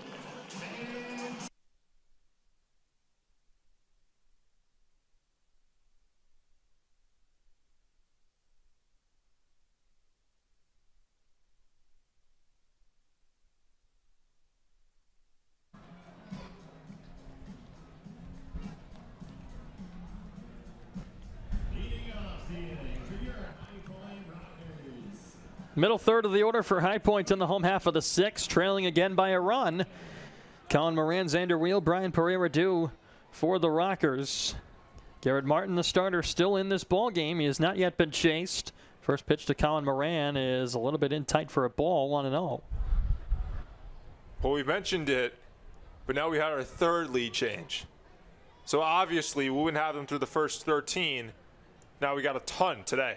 1-0. Moran sends a high, towering fly ball into shallow left. Bercano and Hill converging. It'll be Bercano to make the basket catch. Bit of an awkward adjustment there mid-flight of the ball, and Moran is out number one. Yeah, you don't feel too comfortable with a basket catch on a ball like that way up in the air. And it's only necessary because you're converging with the shortstop Aaron Hill. Regardless, the out recorded. So here's Xander Wheel, who's trying to change an 0 for 2 night.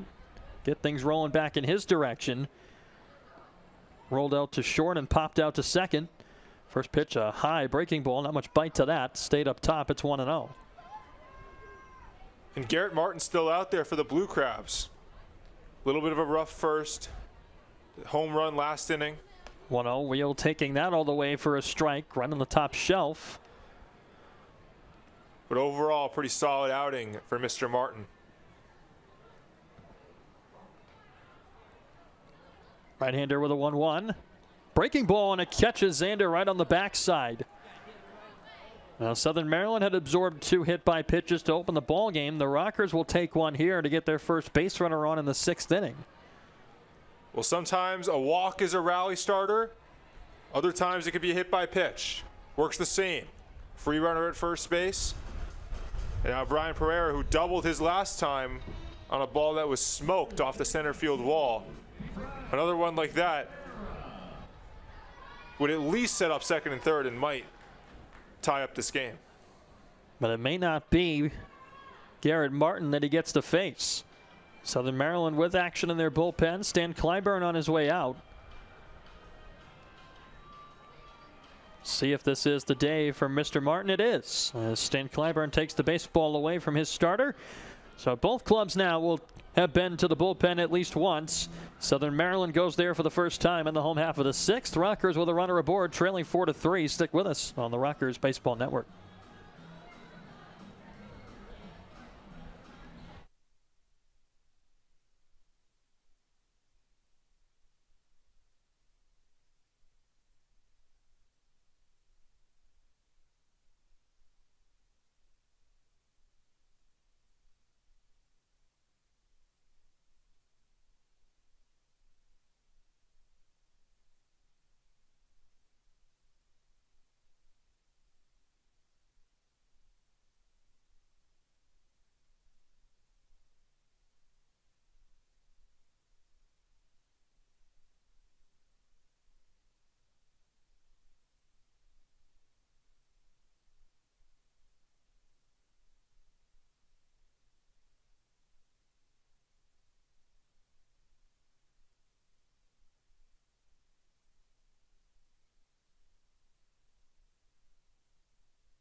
Coming back off the pitching change, Southern Maryland turns to a name that the Rockers are familiar with. He's already pitched once in this home-and-home set. It's the right-hander Alex Marathu to come on and face Brian Pereira, the first to greet him.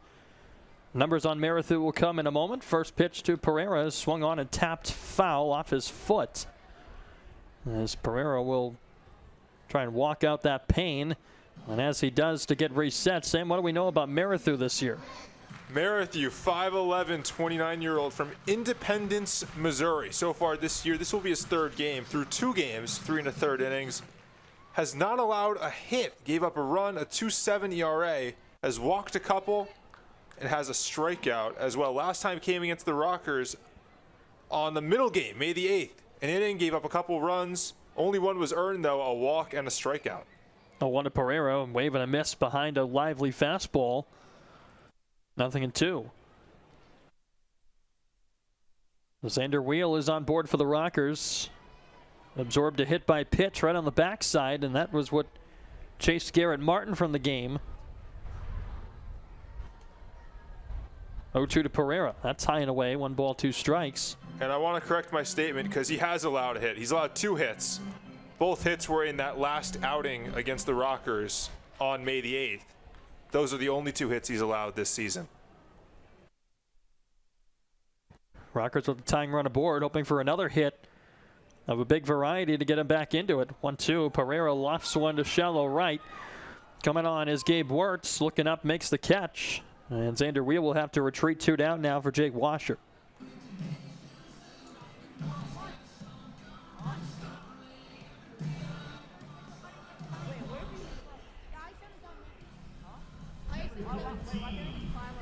So Washer 1 for 2. A base hit his first time in the second inning. Since then flew out to right in the 4th. So the Rockers bottom third of the order now. We'll try and get something started, perhaps a little 2-out rally. Trailing it by a run, 4-3. Pitch from Marathu. Washer thought about it, left it alone. The appeal to first, not even close. And 1-0. It's a nice way of putting it. Washer hardly lifted the bat off his shoulder, but better to be safe than sorry if you're Marquez behind the plate, I suppose. Marathu a 1-0. This big swing and a miss. Washer went up the ladder after that, and it's 1-1. As you can hear the wind continuing to howl. Sounds like we're in a wind tunnel. I promise we're not. Coming to you from Truist Point tonight. Rockers beginning game 1 of a 9-game homestand. 9 games in 10 days at Truist Point coming up over the next week and a half. 1-1 pitch. Washer leaving that one up high. 2 balls and a strike. We've got a heck of a crowd on hand tonight on a Fireworks Friday at Truist Point. To say the least. I mean, we're not quite sold out, but nearly every seat is taken. Folks excited to watch their Rockers back in town after a short road trip as Washer skies one in the air to shallow right again. Wilansky drifting back. Wirtz coming in. It'll be Wirtz to make the catch to end the inning. The hit by pitch does not come to pass for the Rockers. They leave a man on. They still trail by a run to the 7th on the Rockers Baseball Network.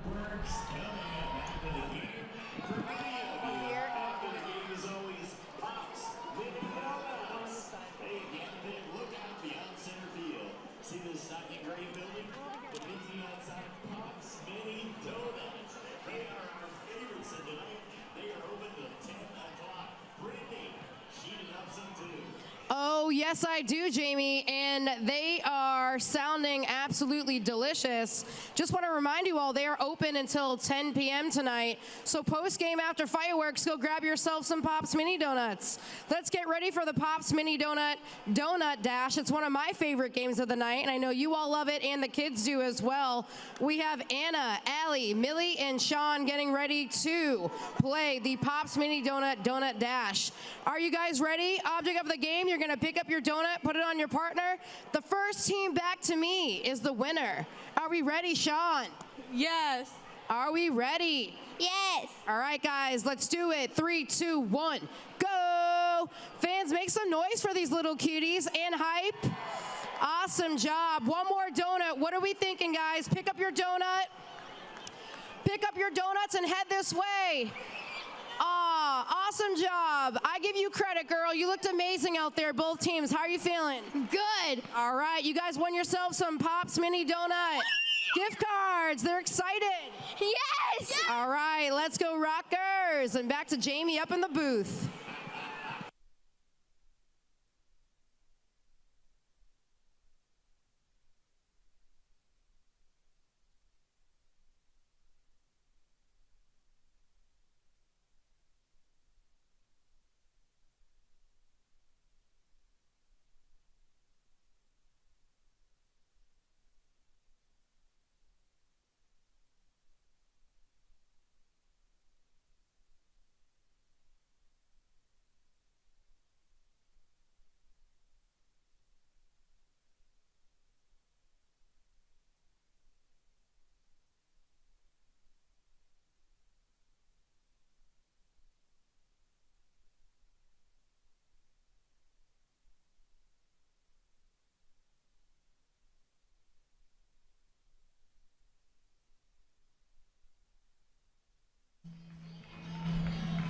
To the top of the 7th, it's the Blue Crabs 4 and the Rockers 3. The Rockers will turn to the bullpen for a second time. Making his Rockers debut, it's the southpaw Braden Ogle. Ogle has a lot of minor league experience. 254 innings as a minor league pitcher. He pitched to a 4.25 ERA. That's over 7 seasons. Almost all of those with the Pirates. Did spend a season and a half or so with the Phillies. He was traded to Philadelphia and then re-signed with the Pirates last year. And now he will make his Atlantic League debut. Just added to the Rockers roster earlier today and is thrust into action out of the Rockers' pen in a 1-run contest. He missed low with his first offering, 1-0. It'll be 2-3-4 for the Blue Crabs. Michael Wolanski, Anthony Bricano, Juan Kelly. And Wolanski tonight homered in his last at bat. It was a 5th inning shot. Solo blast. And gave the Blue Crabs the lead at the time. Another pitch in the dirt from Ogle. It's 2-0. Ogle's a guy with velo. On the first pitch, it was a fastball. It was 94, but he'll get up to 96, even an occasional 97. Last season, he was between Pittsburgh AA and AAA, had a 5.35 ERA over 37 innings. 2-0 pitch. There's a fastball, little looper to center. That'll dunk in for a base hit. Well, Michael Wolanski just continues to hit for the Blue Crabs at the top of the order. He's got another. He's been on board all 4 trips to the plate tonight as he leads off the 7th with a knock for Southern Maryland to set up Anthony Bricano. And when you're hot, you're hot. The home run was hit hard. That single not hit so hard. It was a little blooper. But when you're on, you'll get those bloopers, it feels like, every time. When things are going your way, some things that don't make sense work out for you as Ogle puts one in the dirt. Knocked down by Washer. No advance for Wolanski. That pitch was in on the hands, and just muscling that into center was Wolanski. The guy who somewhat of a threat to run, being held tight by Pereira at first base. Ogle a 1-0. That one also down low. 2 balls, no strikes. The back-to-back hitters that he's missed with 2 consecutive pitches. This is the case for many players, but for Ogle, his family filled with athletes. His father, Chris, played football at Clemson. His mom was a cheerleader. His brother, a QB at Boise State. His other brother, Parker, an offensive lineman at UMass. 2-0. That one wiggles inside, but a check swing appeal, and Bricano broke the plane, according to Andre Branch at first base. 2 balls and a strike. It's a very impressive lineage of athletes in the Ogle family. Goodness.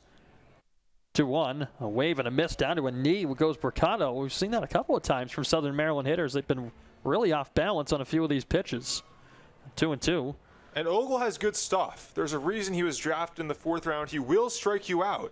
The issue is the walks. Can he command the zone? Last season, 8.8 walks per 9. Before 2-2, a look to first base. Back standing up is Wolanski. Throw nearly pulled Pereira off the bag. And once again, Ogle making his Rockers debut. The first time he's ever appeared in a High Point uniform. Just signed earlier today to the active roster. Arrived in town a few days ago. 2-2. Little chopper third base side foul.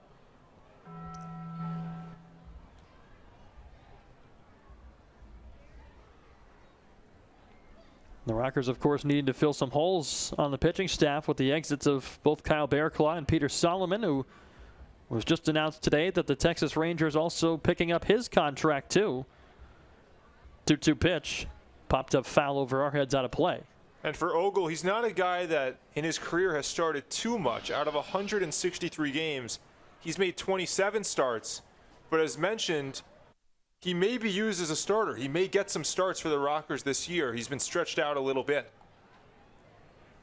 Well, we saw the Rockers in a pinch the other day use Taylor Guerreri as a starter just yesterday. 2-2.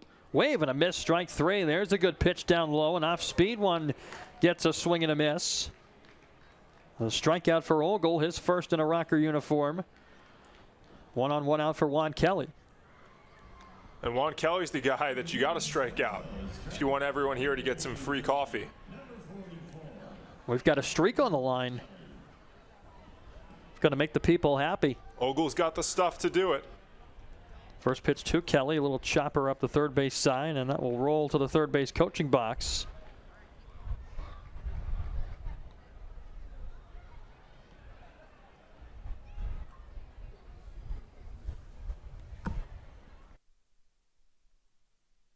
Ogle 6'2", 215, 27 years of age. A long pause. Now the runner taking off from first. Wolanski on the move, and Kelly powers one back into the screen foul. The Rockers have only given up one stolen base today, or two actually, on the first and third situation last inning. But both of them have been in a little bit of odd spots. They actually would have given up at least a couple more that the Blue Crabs had easily stolen, like that one from Wolanski over at first base, if not for a couple of foul balls. Ogle from the belt, and on next 0-2, Kelly fouled that one back as well. And a good job getting ahead. Name of the game is get ahead and stay ahead. And when you're ahead, you can utilize the stuff. Has strikeout stuff. When you're ahead, then you can get strikeouts. If you don't have two strikes, you're never going to get a strikeout. Ogle really taking his time. Now another check on first base. Wolanski back standing. Wanted to also take a moment to correct my math. Was never my strong suit in grade school, but Ogle actually 26 years of age. He'll turn 27 July the 30th. Don't want to age him that quickly. Please don't. No one likes to be aged. Another 0-2. Foul tipped into the glove, held by Washer for strike three. That's great concentration for Washer and some free caffeinated beverages for everybody in the stands. Well, the generational run by Steve Shutt continues. Give him a pat on the back. I mean, this is some impressive stuff. Yeah, the Rockers pitchers strike out the most hitters in the league, but choosing the right guy every night, that's tough. First pitch swinging now for the new batter. It's Gabe Wirtz. He lines one into center, a base hit. Bennett Klinsky quick to it. Will toss it back in as up to second scoots Wolanski, and a two-out knock keeps the inning alive for the Blue Crabs. So now Aaron Hill again. The last time he was up, hit a double off Jeremy Rhodes into the alley in left center, and then an incredible base running decision, really just a heads-up play to get to third base on a little lackadaisical in-between pitches from the Rockers. First and second, Ogle trying to wiggle out of a mini jam here as he gets a wave and a miss from Hill to start 0-1. And so now we've seen all three pitches. That's the changeup to the right-handed batter, and an excellent one, producing a swing and miss. We saw the slider. It was excellent, really sharp. Got strikeouts on that pitch, and the fastballs had life. You got three pitches, you could be a successful pitcher.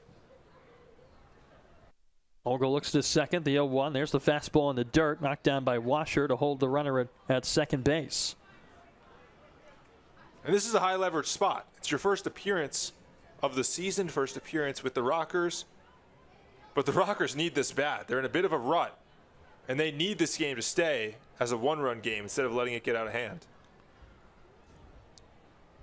On a ball and a strike, Ogle deals, and it's taken wide, 2-1. Well, you mentioned the Rockers need to have this game. They certainly do. Charleston's lead in the South Division only continues to grow. Keep in mind, these playoff positions are determined by first half success, not overall season success. So already 14 games into it. 2-1 now from Ogle. Foul tip back into the glove for a strike. Every game matters. It sure does. We saw last year's first half come down to the final day between the Rockers and the then Honey Hunters. Right here at Truist Point, the Rockers won it in a thumping 8-1 to clinch the first half championship and punch their ticket to the playoffs. 2-2. Little bit low. Tried the fastball and left it just a bit below the knees, and it's full. 3 balls and 2 strikes. So the runners will get to go on the pitch. But if I'm Braden Ogle, I'd prefer to get Hill here than face Broughton. Payoff, runners on the move, and it's a called strike 3. Hill can't believe it. The slider right through the back door for Ogle. Collects all 3 outs by way of the K as he strands 2 and keeps it a 1-run game. Stretch time from Truist Point on a Fireworks Friday. Rockers hoping for some of their own down the stretch, trailing by a run on the Rockers Baseball Network.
Fans having fun here at Truist Point on a Friday night. Rockers hoping for some late fun in this ball game. A 4-3 deficit right now as the Blue Crabs lead it.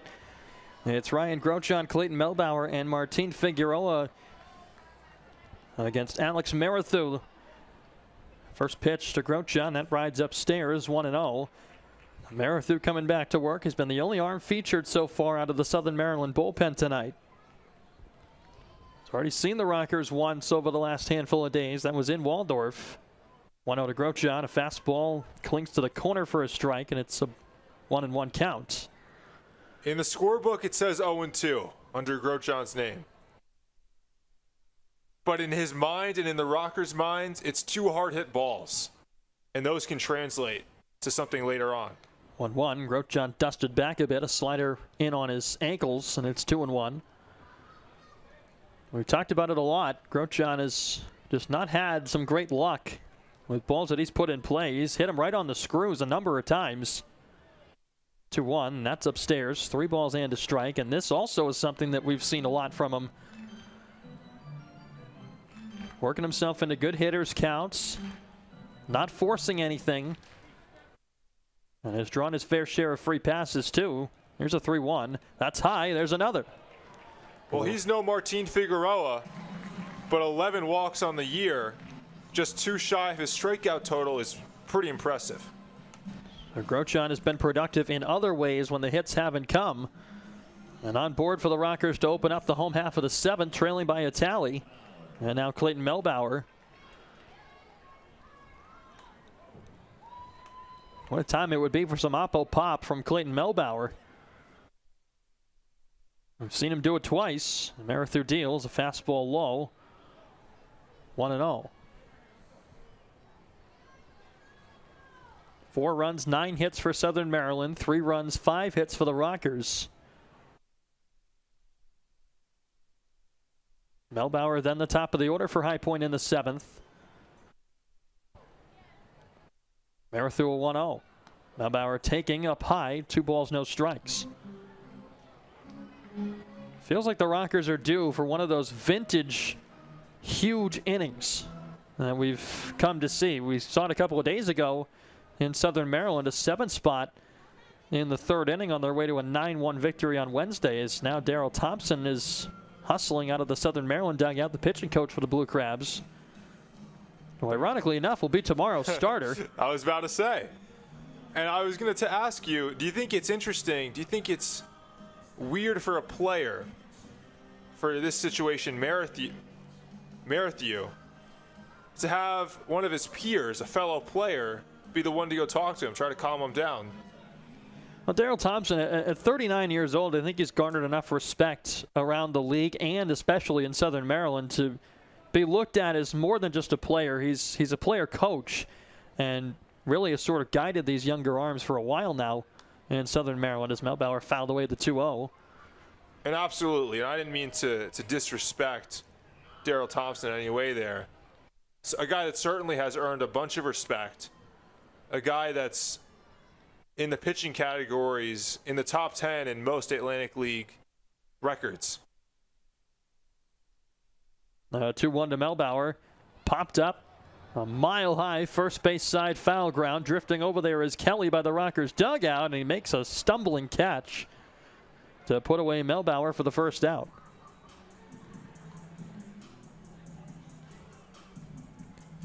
Ball hung up there for a long time. Kelly struggled with it on the way down, able to keep his concentration though and put it away, as now Martin Figueroa will climb back in.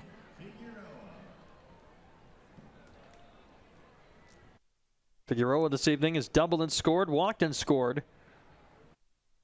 2 of the Rockers' 3 runs. He has stepped on home plate. Marathu's first offering to him. That one misses a little bit wide, 1-0.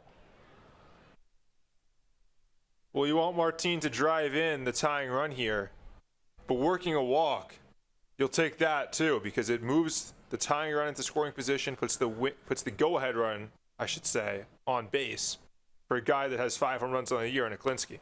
Figueroa lines the 1-0 back up the middle, right past Marathu and into center for a knock. Grosjean to second base and doing exactly what you said, Sam. You wanted him to put the ball in play and get on, push that tying run to scoring position. Does exactly that to bring up Ben Aklinski in a big spot. And we saw Aklinski leave the yard last time up. You only hope he's starting to feel it again and get on the type of groove he was in to start the year at Lexington. Aklinski picked up his first RBI in 8 games. Did not have any from the 5th game on. His 6th homer of the season last time up, and checked his swing on a slider in the dirt. He did not go. 1-0. Aklinski has been known to be incredibly clutch, and right now would certainly fall under that umbrella as a clutch situation. The Rockers trailing by a run in the 7th, and there is the tying run in Ryan Grosjean at second. 1-0 pitch. Aklinski fought it off foul to the right.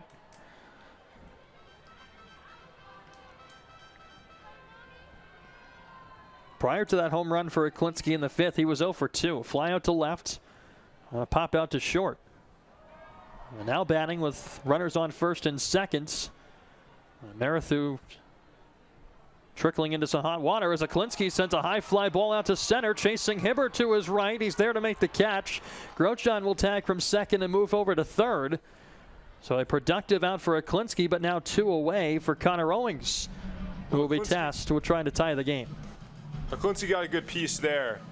Just not enough. Deep part of the ballpark out there in center. It moves the runner over, like you mentioned, but you wonder how impactful that is because there's now 2 out. Not 1 out, not no out. And with Grotjon, who has decent speed, whether he's at second or third with 2 outs, should score on a base knock. And that's what the Rockers will need if they want to tie this game. So Stan Clyburn is coming out, and there is a lefty warming in the Blue Crabs bullpen. That is exactly where he's headed, with the lefty bat of Connor Owings set to hit next. So Stan Clyburn trying to play chess. He will go to the bullpen in the 7th, trying to protect a 1-run advantage over the Rockers. Men on first and third, 4-3 Blue Crabs. Hang here on the Rockers Baseball Network.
Tense moments here in the 7th inning as the Blue Crabs trying to play some chess against the Rockers. They go for the lefty-lefty battle.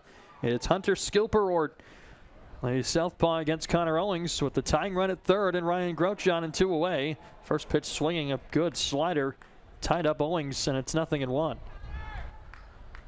The Rockers do have men on the corners as we reset. Figueroa is at first base, and his base hit moved Grotjon to second. Aklinski a productive second out to get him to third. And now it's up to Owings, who had a couple of clutch hits last night trying to bring him in. 0-1, that's wide. Having to lunge to save it from the backstop was Marquez. 1 ball, 1 strike. Skilperort on the season, Sam. Do we have some numbers on him? This is going to be his 4th game, 3 1/3 innings. He's given up 5 runs. So that's really early on, but a 13.5 ERA. Has not walked a batter and has struck out 7, so some good strikeout stuff. 1-1. Owings pops it up. Foul ground, third base side. A tough play for Alonso drifting back, and he makes the catch to end the inning. Couple of tough pop-outs in foul territory for the Rockers as the inning ends. They leave the tying run at third, still trailing 4-3 to the 8th on the Rockers Baseball Network. Never seen game before. We have the Michelin Tire Race presented by High Point Tire and Automotive. Once again, this game is presented by High Point Tire and Automotive. We have never played this game before. We're going to be just having some guinea pigs over here. We have my friends represent. Who are you? My name's Simeon. and his sister. My name's Genevieve. All right, guys. Object of the game, pick up your tire. Try to snake it through those cones, baby. First one back to me is the winner. Fans, do we think they can do it? All right, you guys get all the eyes and all the courage on you. 3, 2, 1, brother and sister duo. Let's do it, guys. Try to snake it in and out. It's pretty close. Simeon is crushing it. So is Genevieve. Who do we think, guys? All right, Simeon. Great job, Genevieve. Are you guys having fun or what? Yes. All right, hopefully if the weather holds out, we can possibly do fireworks. Woo! All right, let's go Rockers, and back to you, Jamie.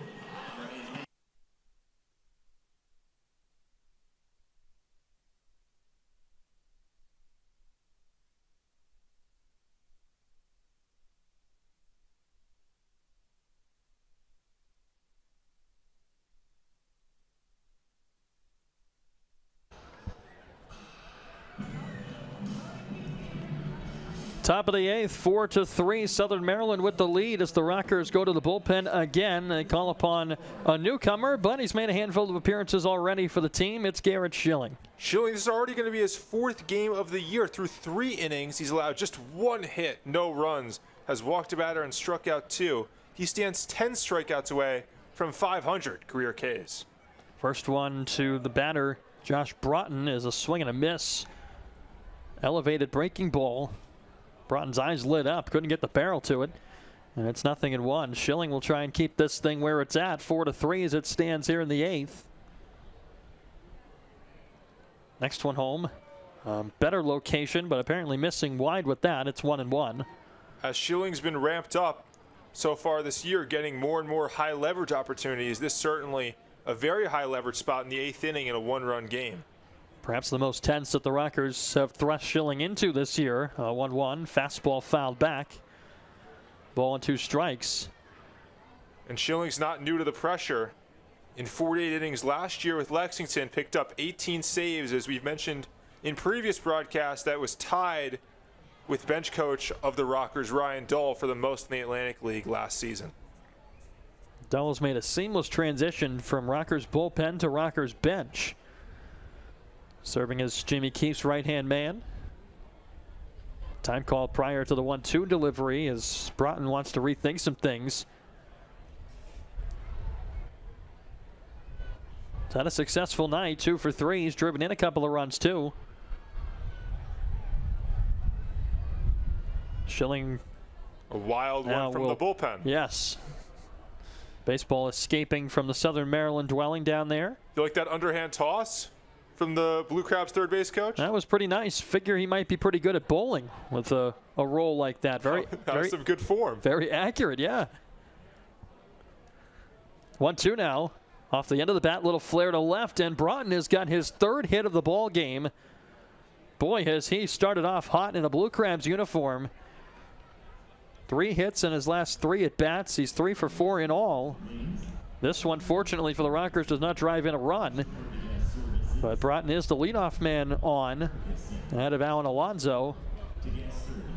Washer and Schilling gather halfway between the mound and the plate. Man, this guy just cannot stop hitting. I mean, what else is he going to do? He comes in his career hitting .393. Well, of course, just go 3 for 4 in his first game in the Atlantic League. Alonso's 1 for 3. First pitch, a breaking ball, wobbles in on him. 1-0. One thing Schilling won't do is he won't walk you. Very much in the strike zone. Just 1.9 walks per 9 last year. And sometimes you'll see a guy with low walk numbers that also doesn't strike out a ton of guys, but Schilling does, 10.3 Ks per 9. Runner from first taking off, a swing and a miss from Alonso. Throw down, not in time. Malbauer held the tag for a second, but Broughton able to slide right on that base and hold his foot there. The Blue Crabs came into this game with the 2nd least stolen bases, tied with the Rockers with 13. That's already their 3rd stolen base today, and they've attempted a lot more. They've been running on a lot of pitches. Some of them been fouled off, but already 3 today. So the Rockers not doing as good a job as we've seen in the past 4 games at holding runners on. It's been a point of emphasis lately over the last week or so. A 1-1 rope to second base and pass Melbauer into right center, a base hit. Broughton stumbles around third, but more than enough to score him as the throw comes to second base and not in time as Grochon with a sprawling tag couldn't get it on Alonso. He drives in another run, and Southern Maryland has taken a 2-run lead in the 8th. And that's really unfortunate. A nice piece of hitting by Alan Alonso, his second hit of the game. He goes to right field. It's the place you want to go if you want to drive in a run. And Broughton, who just stole second base, has speed out there. Stole 15 bags last season. And even with the stumble around third, not even close. Didn't even have to throw home. Made it there in plenty of time. And a 1-run game becomes a 2-run game. And that is huge for the Blue Crabs. Schilling allows the run. First pitch tapped to third by the new man stepping in. It was Marquez. And a good throw from Owings gets him there at first. Holding at second base, Alonso. So one pitch to put away Marquez. Well, it's a good job. You don't want to allow that second run to make it a 3-run game. Okay, you gave up 1, but you got to keep it here. And yeah, you didn't strike out Marquez, but you got a ground ball to the left side, which was able to keep the runner Alonso at second base. So here's Matt Hibbert now. Very important for Schilling now to make sure this stays just a 2-run deficit. First pitch, a breaking ball. That wiggles in there for a strike. And with 1 out, you don't want to let Alonso get creative over there at second base. He leads the Blue Crabs with 3 stolen bases on the year. And it's a good spot for him to try to snag third and get there with only 1 out. Schilling cautious, a look to him. Now an 0-1 bounce in the dirt. A heck of a backhanded pick by Washer. 1 ball, 1 strike. Well, you said it. Heck of a pick by Jake Washer behind the plate. If that gets by him, without a doubt, Alonso's moving over to third base. A confident snag. 1-1. Schilling from the third base side of the rubber. Staring back to second again at Alonso. And the pitch home is a cut and a miss. Hibbert out in front.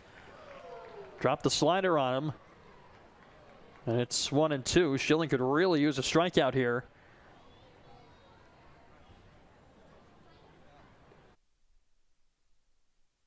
See where he goes on a guy in Hibbert that's already fanned twice tonight, 6 times in the last 2 games. Schilling really slowing his pace. Now a 1-2. He gets a swing and a miss. Hibbert went around on the slider, buried. And there is the K, the third for Hibbert out of the leadoff spot. And a big second out for Michael Wolanski to step in.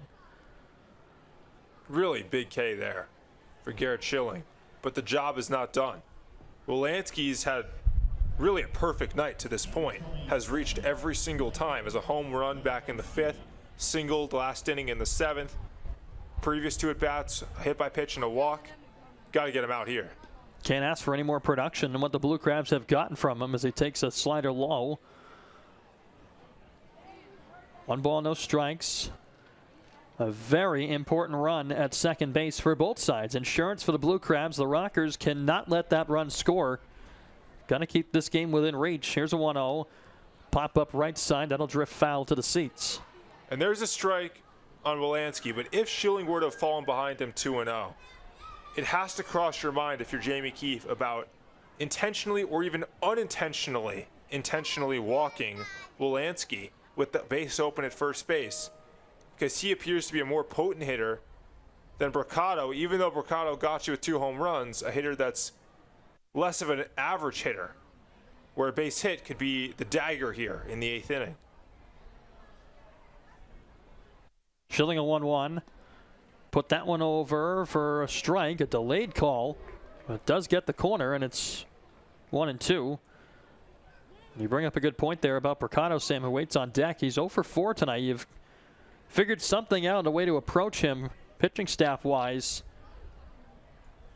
But now Schilling ahead 1-2, looking to put him away, couldn't get it.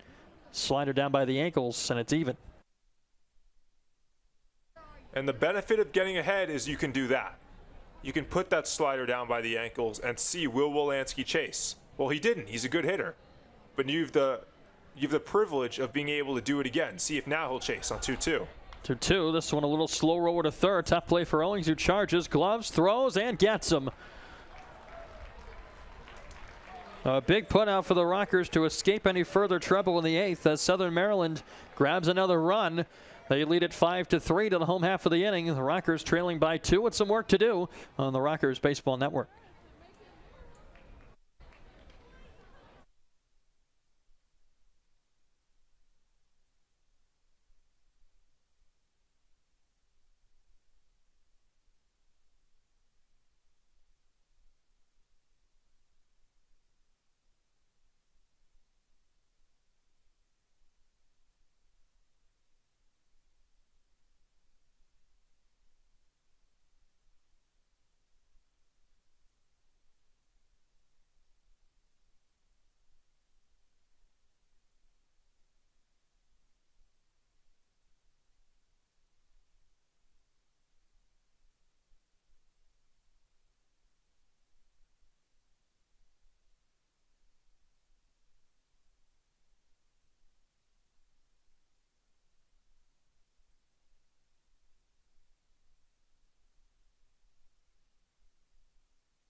Bottom of the 8th, Rockers trail the Blue Crabs 5-3 in the opener of the series at Truist Point. It'll be Colin Moran, Xander Wheel, and Brian Pereira due. Moran tonight 0 for 3. As the Blue Crabs bring on another right-hander, it's Jason Creasy out of the pen. Moran, a towering blast to left, but the ballpark will hold it as Bricado settles under it. The wind knocked it down. That one had everybody fooled off the bat. The crowd exploded. We exploded. Moran thought he had it. Instead, a long out number 1. Sure had me fooled. The sound off the bat sounded pure. Sounded like Colin got his first, but just hung up there and left for Bricado. Here's Xander Wheel. Nearly some excitement right off the bat, literally, to open up the 8th inning as Xander takes the ball high, 1-0. And it speaks to how important the tack-on run is for the Blue Crabs. If he does get that one out, you're still down 1. 1-0. Xander watches that one outside. 2 balls, no strikes. So that insurance run, you're absolutely right, Sam. That was huge for Southern Maryland.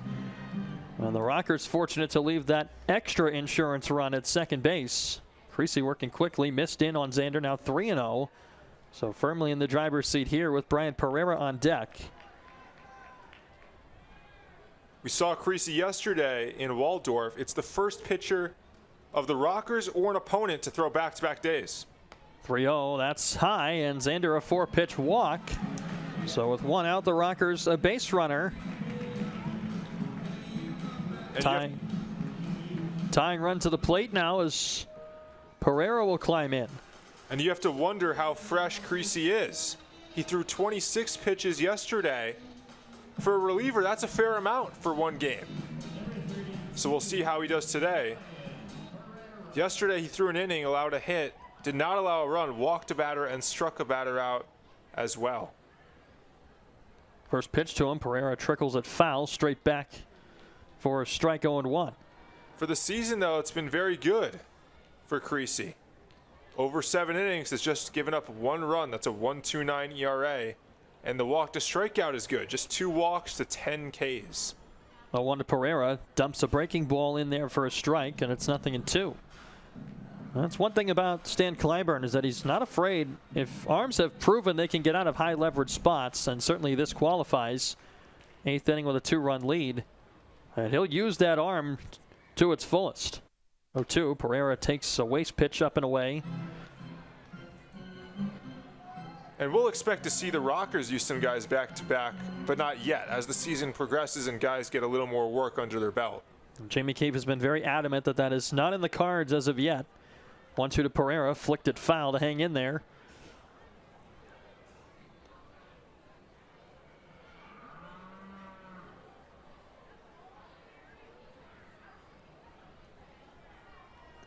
Pereira tonight has been on board once, a double in the fourth, 1 for 3 in all. Trying to hit one hard somewhere and keep the line moving for the Rockers in this inning. 1-2 from Creasy. Line shot to second base, playing it on a hop. Wolanski, he'll underhand toss to first. There's 2 down, and moving to second, Xander Wheel. And a good play by Wolanski, but I'm a little surprised he didn't try to turn 2. Yeah, it was a softly hit ball, but Wheel doesn't run too well over there at first base. It didn't get the best jump. If he went to second, he probably gets to Wheel, and maybe they even turn 2. So Jake Washer now, who's 1 for 3, steps in and looks at a breaking ball low, spits on that one, and it's 1-0. Jake Washer, a guy who's driven in 6 runs this year, but also without a homer. What a time it would be for his first right here. 1-0, gets that breaking ball again, sits out wide, and it's 2-0. It would be a huge spot. It would tie up the game. That's what the Rockers are looking for. Big swing to provide a jolt late here. Xander Wheel at second base. Washer, who represents the tying run, in the box, and ahead in the count 2-0 against Creasy, who fires home a fastball upstairs again, so 3-0. As you get a look at the Rockers bullpen, that's Jamison McGrain who's up and ready. Free base open at first, and you don't mind Washer taking it with Grochon, who swung the bat well today. 3-0, and he is taking all the way. The red light as a fastball cruises in for a strike.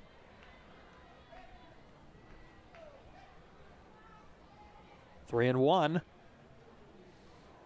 See where Creasy elects to go now, trying to battle his way back. Washer swings at the 3-1, sends a high fly ball in the air to right center. Hibbert moving after this on the back pedal now to make the catch and end the inning. The Rockers leave a runner aboard. They still trail it by a pair to the 9th on the Rockers Baseball Network.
Top of the ninth, Southern Maryland 5 and the Rockers 3. High Point turns to Jamison McGrain, looking to keep this at a 2-run deficit and give themselves a chance on the bottom of the ninth. Sam, what has McGrain done thus far in 2024? Well, McGrain's numbers don't look too pretty. It's a 7.2 ERA over the 5 innings. He's picked up a save, but I'll tell you, in his last 2 outings, he struck out. All of the outs have been recorded via the strikeout. Last time he pitched was the 8th with the middle game last series. 1 inning, 3 Ks. Breaking ball sits high to open up this inning with Anthony Mercado. Last night was a bit of a pest for the Rockers to try and retire. He homered twice in back-to-back innings. Tonight has not had that same success. He's 0 for 4. 1-0 drops low. It's 2-0. And so, yeah, it's early. It's 5 innings, but it's 18 Ks per 9 for McGrain so far. And that's nothing new. Last year, a 1.99 ERA with 13.3 strikeouts per 9 innings. Some folks would say that's pretty good. Oh, yeah. 2-0. Fastball, that glides high. It's 3 balls, no strikes.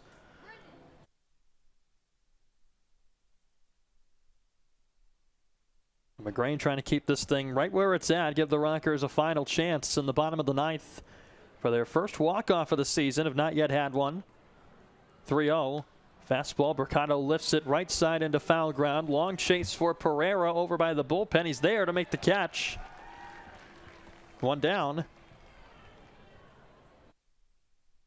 Huge first out. It's always important to get the first out, just that it sets the inning off on a good tone, doesn't let the opposing team get momentum. And if the opposing team gets a leadoff double or extra base hit, then any out moving that runner over sets them up to score, which is why the first out is so huge. But facing the middle of the Blue Crab lineup, it's a really strong lineup, and Juan Kelly is a tough guy to retire next. So Kelly steps in, looks at a fastball, and to move the hands out of the way on a pitch that hugged the corner. 1-0. Homers in 2 straight games for Kelly. And 2 for 4 in all tonight. 1-0 for McGrain. There's a swing and a miss. He blew the fastball past him. 1-1. And you can see the velocity is down from what it looks like on the fastball for McGrain, but the life is still there. Still blew it by Kelly. It's got that little extra giddy up right as it gets on you, as he flicks a 1-1 down the left field line and curled it foul. So 1-2. And that's not a swing and a miss, but it counts as a strike just the same. And the point is, Kelly was late. He's off the fastball timing. And that's huge, because now you're ahead in the count 1-2. So now he's the one that's confused up there. Do I try to sneak another fastball by him because he's late?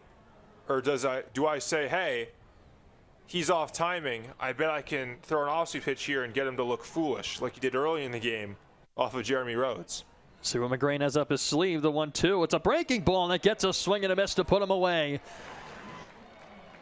Second strikeout of Juan Kelly tonight. Jamison McGrain with a big second out. And now up to Gabe Wirtz. Well, he did exactly that. He went to the off-speed, went to the slider, and it's that same foolish-looking swing we saw earlier in the game.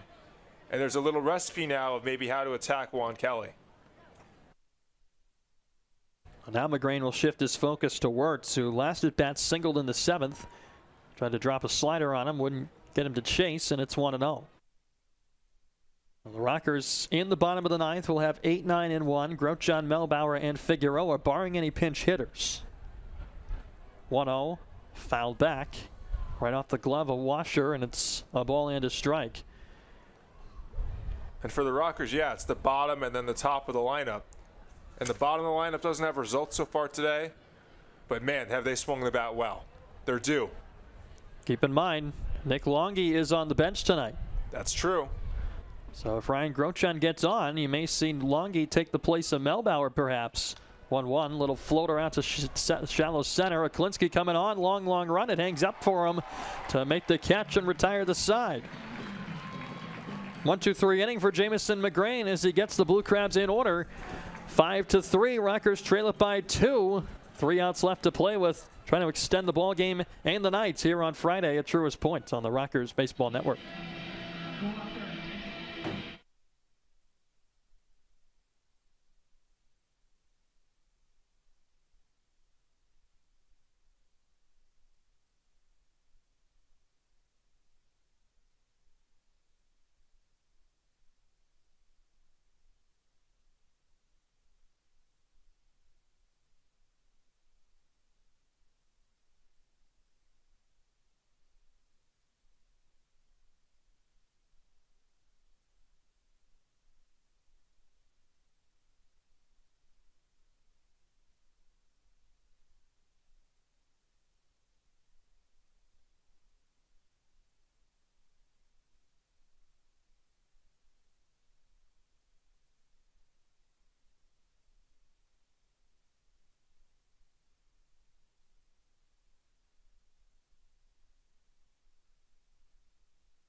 Comes down to this for the Rockers. They trail by a pair. Southern Maryland 5-3 on top at Truist Point tonight. It'll be Ryan Grochon, Clayton Melbauer, and Martin Figueroa due, barring any pinch batters, against Southern Maryland's closer, who the Rockers saw last night pick up his third save against him. It's Andres Briseño. If you talk about an extended period of dominance, it's Andres Briseño. 2021, 2022, 2023, and now this year, excellent numbers in the Atlantic League with a ton of strikeout. Picked up a save yesterday, trying to do the same today.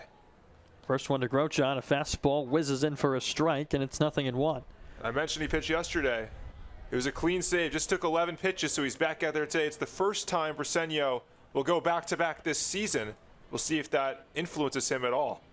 Rockers hoping that he's a little rusty on night 2 as he missed inwards on Grochon, who nearly was plunked by that fastball at 93, and it's 1-1. Talking about his dominance, though, so far this year, through 4 innings, he's picked up 3 saves, has not allowed a run, hasn't walked a batter, struck out 5. Last year, 14.1 Ks per nine, 2022, 13.8, 2021, 12 Ks per nine. 1-1 to Grochon, a high fly ball in the air to left center. Hibbert started back, now on his way in, calling for it, and he's got it, 1 down. Rockers down to their final 2 outs. It'll be Clayton Melbauer to stand in. And it would have been interesting to see if Grochon got on with the tying run at the plate if they went to their league leader in home runs in Longy. That would have been interesting to see. We don't get to see it, at least for now. Melbauer trying to start the rally off Briseño. Briseño from the belt. First pitch to Melbauer. It misses inside for a ball, 1-0.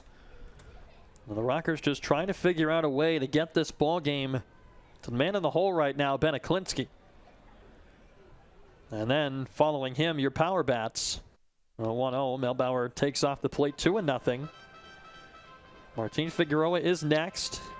Guy was drawing the most walks in the whole league. Sammy just mentioned Briseño has not walked anybody yet this year. Melbauer right now in the driver's seat, 2-0. And the pitch taken for a strike, a fastball low and away, 2-1. Well, the Rockers with the loss would drop to 7-7, which was a mark that they did not hit all of last year at 500. The Rockers started out 12-2 last year. 2-1 pitch. Melbauer watches a breaking ball dunk in for a strike. Briseño was so good last year that his contract was purchased by the Diamondbacks. Pitched 15 2/3 innings for them over 14 games. Wasn't as good there. 5.17 ERA. 2-2. Melbauer takes a called strike 3 on the inner half. A breaking ball. Briseño left it beautifully on the corner. Melbauer couldn't do anything with it. And it'll be up to Figueroa to try and extend the ball game. Well, if Briseño continues pitching like this, it shouldn't take long before he gets another shot in affiliated ball. Believe it or not, that strikeout of Melbauer is just the 3rd strikeout of Rocker hitters today. They've done a nice job putting the ball in play, something that Figueroa will have to do to keep this one alive. As a fastball missed inside on him, it's 1-0. The Rockers have been out hit tonight 11-6. They did get a home run from Ben Aklinski, who waits on deck. And if Figueroa can get on, Aklinski would represent the tying run. 1-0. Figueroa takes a strike here. Briseño has gone largely with the fastball. Has used a couple of breaking balls, one to put away Melbauer moments ago, but that fastball is his bread and butter pitch. And it's a good one. Got up to 97. Just there. 1-1. Figueroa taking off the corner. There's the slider at 84. Tried to navigate it through the back door. Missed with it. It's 2-1. And with the game on the line, who else do you want up than the guy that puts together some of the most professional at-bats in the league in Martin Figueroa? 2-1. Little chopper to second base. This should do it. Up with it is Wilansky, and a soft toss ends the ball game as Southern Maryland grabs another win over the Rockers. Their 3rd in 4 games, and they drop High Point to 500 as Southern Maryland improves to that mark at 7-7. A 5-3 win for the Blue Crabs tonight, and Sam, another one that the Rockers will have to swallow. Another one that it felt like almost slipped away from them. For the first time this year, the Rockers had a lead in this game, had a lead in a game, and did not secure the victory. As for the first time, we saw multiple lead changes. The Blue Crabs took the lead, then the Rockers stormed back on the Aklinski home run, and then the Blue Crabs came right back with the home run from Juan Kelly to tie, and then had 2 runs in that 6th inning to take the lead back, and then had the tack-on run in the 8th. Really an odd game all around. The Rockers, it was well pitched from their perspective with Rhodes. He threw the ball well. The bullpen, for the most part, threw the ball well as well. Offensively, they just didn't do enough to win this game. And the Blue Crabs, credit to them, put together nice at-bats, battled all day long, and took the victory. We'll break it all down in just a moment on the postgame show when we return. Southern Maryland wins at 5-3 tonight at Truist Point. Stick with us. Postgame show coming up next on the Rockers Baseball Network. Please